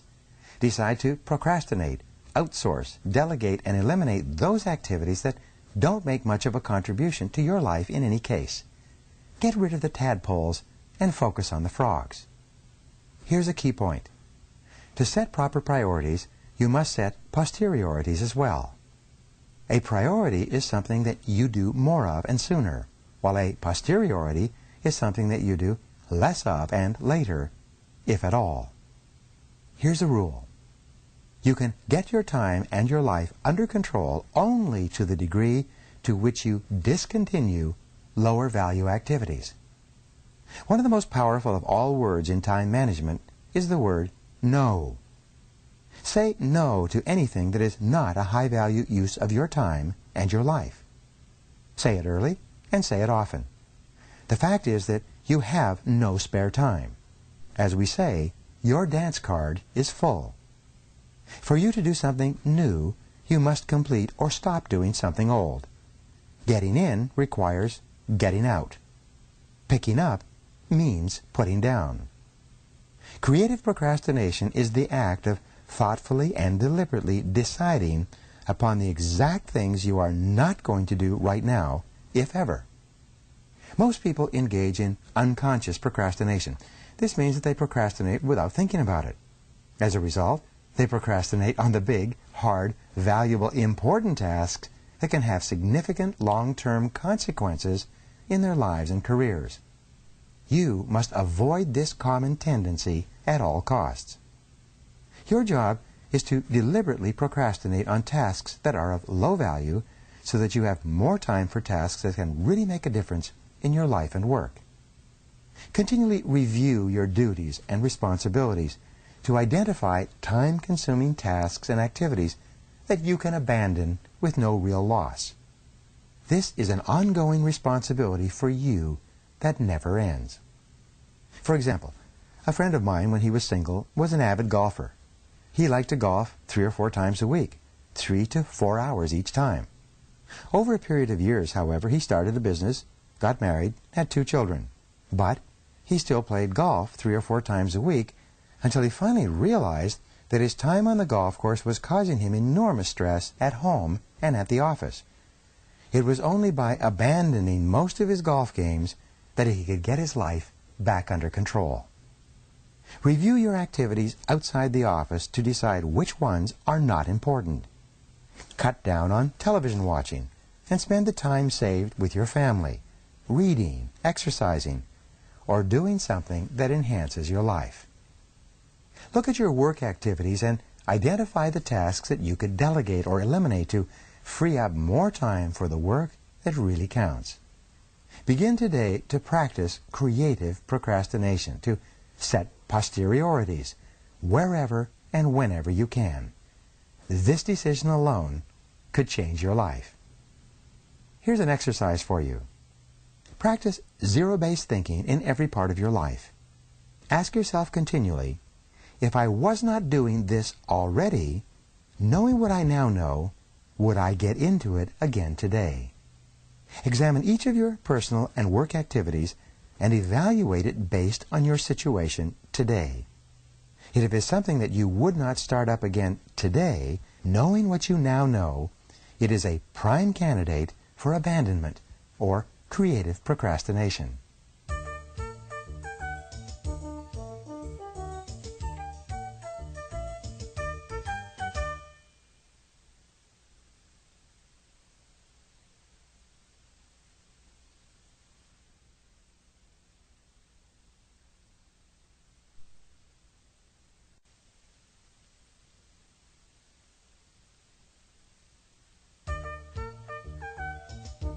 Chapter 17. Do the most difficult task first. Sir Thomas Fowell Buxton once wrote, "The longer I live, the more I am certain that the great difference between men, between the feeble and the powerful, between the great and the insignificant, is energy, invincible determination, a purpose once fixed, and then death or victory." One of the best techniques for overcoming procrastination and getting more things done faster is for you to start work by doing your most difficult task first. This is truly eating your frog, and it is one of the hardest and yet one of the most important of all personal management skills. You develop this habit by following these steps. At the end of your workday or on the weekend, make a list of everything you have to do the next day. Review this list using the ABCDE method combined with the 80-20 rule. Next, select your A1 most important task, the job that has the most serious potential consequences if you get it done or leave it undone. Then, assemble everything you need to start and finish this job and lay it out, ready for you to start work in the morning. Clear your workspace completely so that you have this one most important task like a big frog sitting on your desk, waiting for you in the morning. Then discipline yourself to get up, get ready, and then walk in, sit down, and start on your most difficult task without interruptions before you do anything else. Do this every day for 21 days until it becomes a habit. With this discipline, you will literally double your productivity in less than a month. Starting first thing in the morning with your biggest and most important task is the opposite of what most people do. This discipline breaks you of the habit of procrastination and puts your future squarely in your own hands. Starting with your most difficult job or piece of the job gives you a jump start on the day. As a result, you'll be more energized and productive from then on. On the days when you launch immediately into your top job, you will feel better about yourself and your work than on any other day. You will personally feel more powerful, more effective, more in control, and more in charge of your life than at any other time. Develop the habit of doing the most difficult task first, and you'll never look back. You will become one of the most productive people of your generation. Here's how you can put this idea into action. See yourself as a work in progress. Dedicate yourself to developing the habits of high productivity by practicing them repeatedly until they become automatic and easy. One of the most powerful phrases you can learn and apply is, just for today. Don't worry about changing yourself for your whole life. If it sounds like a good idea, do it just for today. Say to yourself, just for today I will plan, prepare, and start on my most difficult task before I do anything else. You will be amazed at the difference this makes in your life. Chapter 18. Slice and dice the task. Orson Swett Marden once wrote, "The beginning of a habit is like an invisible thread, but every time we repeat the act, we strengthen the strand, add to it another filament, until it becomes a great cable and binds us irrevocably in thought and act." A major reason for procrastinating on big, important tasks is that they often appear so large and formidable when you first approach them. One technique that you can use to cut a big task down to size is the salami slice method of getting work done. With this method, you lay out the task in detail and then resolve to do just one slice of the job for the time being, like eating a roll of salami, one slice at a time, or like eating a frog, one piece at a time. Psychologically, you will find it easier to do a single small piece of a large project than to start on the whole job. Often, once you've started and completed a single part of the job, you will feel like doing just one more slice. Soon you'll find yourself working through the job one part at a time, and before you know it, the job will be completed. An important point to remember is that you have deep within you what is called an urge to completion, or what is often referred to as a compulsion to closure. This means that you actually feel happier and more powerful when you start and complete a task of any kind. You satisfy a deep subconscious need to bring finality to a job or project. This sense of completion or closure motivates you to start the next task or project and then to persist toward final completion. This act of completion triggers the release of endorphins in your brain that was mentioned earlier. And the bigger the task you start and complete, the better and more elated you feel. The bigger the frog you eat, the greater the surge of personal power and energy you will experience. When you start and finish a small piece of a task, you feel motivated to start and finish another part, and then another, and so on. Each small step forward energizes you. You develop an inner drive that motivates you to carry through to completion. This completion gives you the great feeling of happiness and satisfaction that accompanies any success. Another technique you can use to get yourself going is called the Swiss cheese method of working. You use this technique to get yourself into gear by resolving to punch a hole into the task, like a hole in a block of Swiss cheese. You Swiss cheese a task when you resolve to work for a specific time period on it. This may be as little as 5 or 10 minutes, after which you will stop and do something else. You will take just one bite of your frog and then rest or do something else. The power of this method is similar to that of the salami slice method. Once you start working, you develop a sense of forward momentum and a feeling of accomplishment. You become energized and excited. You feel internally motivated and propelled to keep going until the task is complete. You should try the salami slice or the Swiss cheese method on any task that seems overwhelming when you approach it for the first time. You will be amazed at how helpful these techniques are in overcoming procrastination. I have several friends who have become best-selling authors by simply resolving to write one page or even one paragraph per day until the book was completed. And you can do the same. Now, put these techniques into action immediately. Take a large, complex, multitask job that you've been putting off and either salami slice or Swiss cheese it to get it started. A common quality of successful, happy people is that they are action-oriented. When they hear a good idea, they take action on it immediately to see if it can help them. Don't delay. Try it today. Chapter 19. Create large chunks of time. Needle Cabine once wrote, "Nothing can add more power to your life than concentrating all of your energies on a limited set of targets." The strategy of creating large chunks of time requires a commitment from you to work at a scheduled time on large tasks. Most of the really important work you do requires large chunks of unbroken time to complete. Your ability to create and carve out these blocks of high-value, highly productive time is central to your ability to make a significant contribution to your work and to your life. Successful salespeople set aside a specific time period each day to phone prospects. Rather than procrastinating or delaying on a task that they don't particularly like, they resolve that they will phone for 1 solid hour, between 10 and 11 a.m., for example, and they then discipline themselves to follow through on their resolutions. Many business executives set aside a specific time each day to call customers directly to get feedback. Some people allocate specific 30 to 60-minute time periods each day for exercise. Many people read great books, 15 minutes each night before retiring. In this way, over time, they eventually read dozens of the best books ever written. The key to the success of this method of working in specific time segments is for you to plan your day in advance and specifically schedule a fixed time period for a particular activity or task. You make work appointments with yourself and then discipline yourself to keep them. You set aside 30, 60, and 90-minute time segments that you use to work on and complete important tasks. Many highly productive people schedule specific activities in pre-planned time slots all day long. These people build their work lives around accomplishing key tasks one at a time.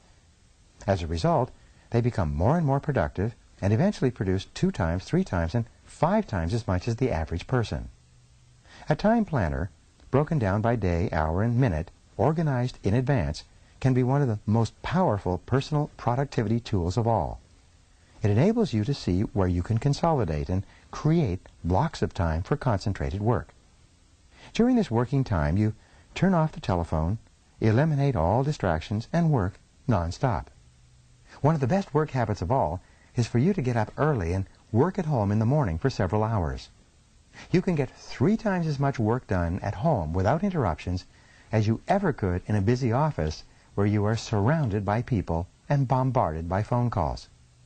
When you fly on business, you can create your office in the air by planning your work thoroughly before you depart. When the plane takes off, you can work non-stop for the entire flight. You will be amazed at how much work you can go through when you work steadily in an airplane without interruptions. One of the keys to high levels of performance and productivity is for you to make every minute count. Use travel and transition times, what are often called gifts of time, to complete small chunks of larger tasks. Remember, the pyramids were built 1 block at a time.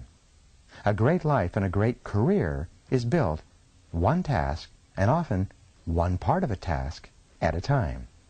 Your job in time management is to deliberately and creatively organize the concentrated time periods you need to get your jobs done well and on schedule. Here's some ways to apply this idea. Think continually of different ways that you can save, schedule, and consolidate large chunks of time. Use this time to work on important tasks with the most significant long-term consequences. Make every minute count. Work steadily and continuously without diversion or distraction by planning and preparing your work in advance. Most of all, keep focused on the most important results for which you are responsible. Chapter number 20. Develop a sense of urgency. Napoleon Hill once wrote, "Do not wait. The time will never be just right. Start where you stand and work with whatever tools you may have at your command, and better tools will be found as you go along." Perhaps the most outwardly identifiable quality of a high-performing man or woman, as I've mentioned earlier, is action orientation. Highly productive people take the time to think, plan, and set priorities. They then launch quickly and strongly toward their goals and objectives. They work steadily, smoothly, and continuously, and seem to go through enormous amounts of work in the same time period that the average person spends socializing, wasting time, and working on low-value activities. When you work on high-value tasks at a high and continuous level of activity, you can actually enter into an amazing mental state called flow. Almost everyone has experienced this at some time. Really successful people are those who get themselves into this state far more often than the average.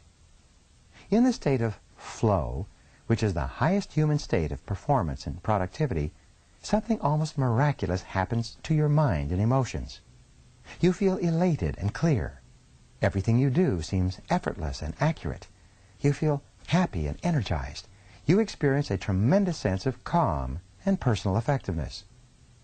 In the state of flow, identified and talked about over the centuries, you actually function on a higher plane of clarity, creativity, and competence. You are more sensitive and aware. Your insight and intuition function with incredible precision. You see the interconnectedness of people and circumstances around you. You often come up with brilliant ideas and insights that enable you to move ahead even more rapidly. One of the ways that you can trigger this state of flow is by developing a sense of urgency. This is an inner drive and desire to get on with a job quickly and get it done fast. This inner drive is an impatience that motivates you to get going and to keep going. A sense of urgency feels very much like racing against yourself. With this ingrained sense of urgency, you develop a bias for action. You take action rather than talking continually about what you are going to do. You focus on specific steps you can take immediately. You concentrate on the things you can do right now to get the results you want and achieve the goals you desire. A fast tempo seems to go hand in hand with all great success. Developing this tempo requires that you start moving and keep moving at a steady rate. When you become an action-oriented person, you activate what is called the momentum principle of success. This principle says that although it may take tremendous amounts of energy to overcome inertia and get going initially, it then takes far less energy to keep going. The good news is that the faster you move, the more energy you have. The faster you move, the more you get done, and the more effective you feel. The faster you move, the more experience you get, and the more you learn. The faster you move, the more competent and capable you become at your work. A sense of urgency shifts you automatically onto the fast track in your career. The faster you work, and the more you get done, the higher will be your levels of self-esteem, self-respect, and personal pride. One of the simplest and yet most powerful ways to get yourself started is to repeat the words, "Do it now, do it now, do it now," over and over to yourself. If you feel yourself slowing or becoming distracted by conversations or low-value activities, repeat to yourself the words, "Back to work, back to work, back to work," over and over. In the final analysis, nothing will help you more in your career than for you to get the reputation for being the kind of person who gets important work done quickly and well. This reputation will make you one of the most valuable and respected people in your field. Now here's how you can apply these ideas. Resolve today to develop a sense of urgency in everything you do. Select one area where you have a tendency to procrastinate and make a decision to develop the habit of fast action in that area. When you see an opportunity or a problem, take action immediately. When you're given a task or responsibility, do it quickly and report back fast. Move rapidly in every important area of your life.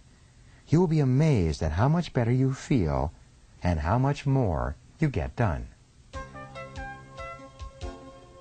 Chapter 21, Single-Handle Every Task. James Allen once wrote, "And herein lies the secret of true power. Learn by constant practice how to husband your resources and concentrate them at any given moment upon a given point." Eat that frog. Every bit of planning, prioritizing, and organizing comes down to this simple concept.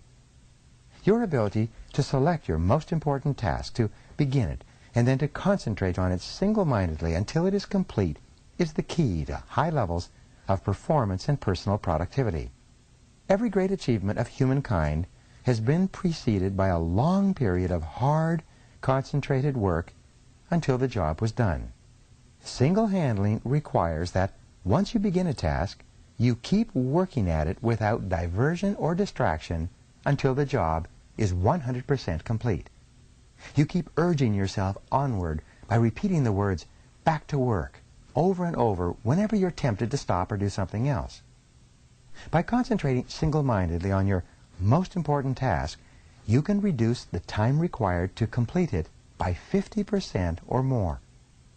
It's been estimated that the tendency to start and stop a task, to pick it up, put it down, and come back to it, can increase the time necessary to complete the task by as much as 500%. You see, each time you return to the task, you have to familiarize yourself with where you were when you stopped and what you still have to do. You have to overcome inertia and get yourself going again. You have to develop momentum and get into a productive work rhythm. But when you prepare thoroughly and then begin, refusing to stop or turn aside until the job is done, you develop energy, enthusiasm, and motivation. You get better and more productive. You work faster and more effectively. The truth is that once you've decided on your number one task, anything else that you do other than that is a relative waste of time. Any other activity is just not as valuable or as important as this job based on your own priorities. The more you discipline yourself to working non-stop on a single task, the more you move forward along the efficiency curve. That means you get more and more high-quality work done in less and less time. Each time you stop working, however, you break this cycle and move backward on the curve to where every part of the task is more difficult and time-consuming. Albert Hubbard defined self-discipline as the ability to make yourself do what you should do, when you should do it, whether you feel like it or not. In the final analysis, success in any area requires tons of discipline. Self-discipline, self-mastery, and self-control are the basic building blocks of character and high performance. Starting a high-priority task and persisting with that task until it is 100% complete is the true test of your character, your willpower, and your resolve. Persistence is actually self-discipline in action. The good news is that the more you discipline yourself to persist on a major task, the more you like and respect yourself, and the higher is your self-esteem. And the more you like and respect yourself, the easier it is for you to discipline yourself to persist even more. By focusing clearly on your most valuable task and concentrating single-mindedly until it is 100% complete, you actually shape and mold your own character. You become a superior person. You become a stronger, more competent, more confident, and happier person. You feel more powerful and productive. You eventually feel capable of setting and achieving any goal. You become the master of your own destiny. You place yourself on an ascending spiral of personal effectiveness on which your future is absolutely guaranteed. And the key to all of this is for you to determine the most valuable and important thing you could possibly do at every single moment, and then eat that frog. Here's something you can do immediately. Take action. Resolve today to select the most important task or project that you could complete, and then launch into it immediately. Once you start your most important task, discipline yourself to persevere without diversion or distraction until it is 100% complete. See it as a test to determine whether you are the kind of person who can make a decision to complete something and then carry it out. Once you begin, refuse to stop until the job is finished. Now here's the conclusion, and let's put it all together. The key to happiness, satisfaction, great success, and a wonderful feeling of personal power and effectiveness is for you to develop the habit of eating your frog first thing every day when you start work. Fortunately, this is a learnable skill that you can acquire through repetition. And when you develop the habit of starting on your most important task before anything else, your success is assured. Here's a summary of the 21 great ways to stop procrastinating and get more things done faster. Review these rules and principles regularly until they become firmly ingrained in your thinking and actions, and your future will be guaranteed. Number 1, set the table. Decide exactly what you want. Clarity is essential. Write out your goals and objectives before you begin. Number 2, plan every day in advance. Think on paper. Every minute you spend in planning can save you 5 or 10 minutes in execution. Number 3, apply the 80-20 rule to everything you do. 20% of your activities will account for 80% of your results. Always concentrate your efforts on that top 20%. Number 4, consider the consequences. Your most important tasks and priorities are those that can have the most serious consequences, positive or negative, on your life or work. Focus on these tasks above all else. Number 5, practice the ABCDE method continually. Before you begin work on a list of tasks, take a few moments to organize them by value and priority so that you can be sure of working on your most important activities. Number 6, focus on key result areas. Identify and determine those results that you absolutely, positively have to get done to do your job well, and work on them all day long. Number 7, obey the law of forced efficiency. There is never enough time to do everything, but there's always enough time to do the most important things. What are they? Number 8, prepare thoroughly before you begin. Proper prior preparation prevents poor performance. Number 9, do your homework. The more knowledgeable and skilled you become at your key tasks, the faster you start them and the sooner you get them done. Number 10, leverage your special talents. Determine exactly what it is that you are very good at doing or could be very good at, and throw your whole heart into doing those specific things very, very well. Number 11, identify your key constraints. Determine the bottlenecks or choke points, internally or externally, that set the speed at which you achieve your most important goals, and then focus on alleviating those constraints. Number 12, take it one oil barrel at a time. You can accomplish the biggest and most complicated job if you just complete it one step at a time. Number 13, put the pressure on yourself. Imagine that you have to leave town for a month and work as if you had to get all your major tasks completed before you left. Number 14, maximize your personal powers. Identify your periods of highest mental and physical energy each day and structure your most important and demanding tasks around these times. Get lots of rest so you can perform at your best. Number 15, motivate yourself into action. Be your own cheerleader. Look for the good in every situation. Focus on the solution rather than the problem. Always be optimistic and constructive. Number 16, practice creative procrastination.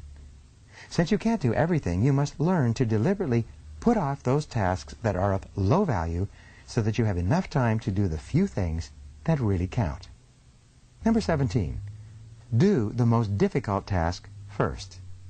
Begin each day with your most difficult task, the one task that can make the greatest contribution to yourself and your work, and resolve to stay at it until it's complete. Number 18, slice and dice the task.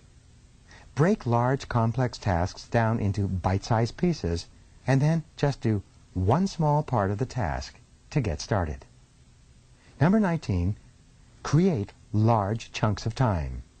Organize your days around large blocks of time where you can concentrate for extended periods on your most important tasks.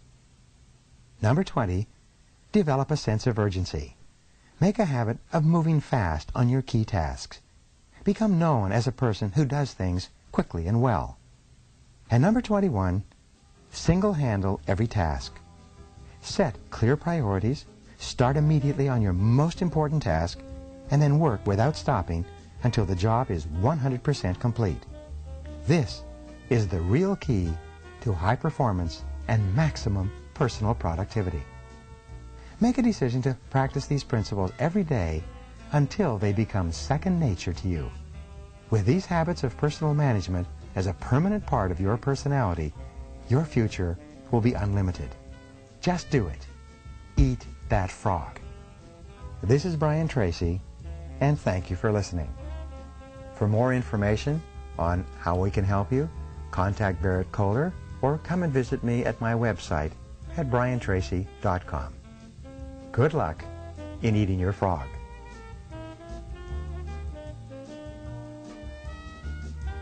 Copyright 2001, American Audio Literature.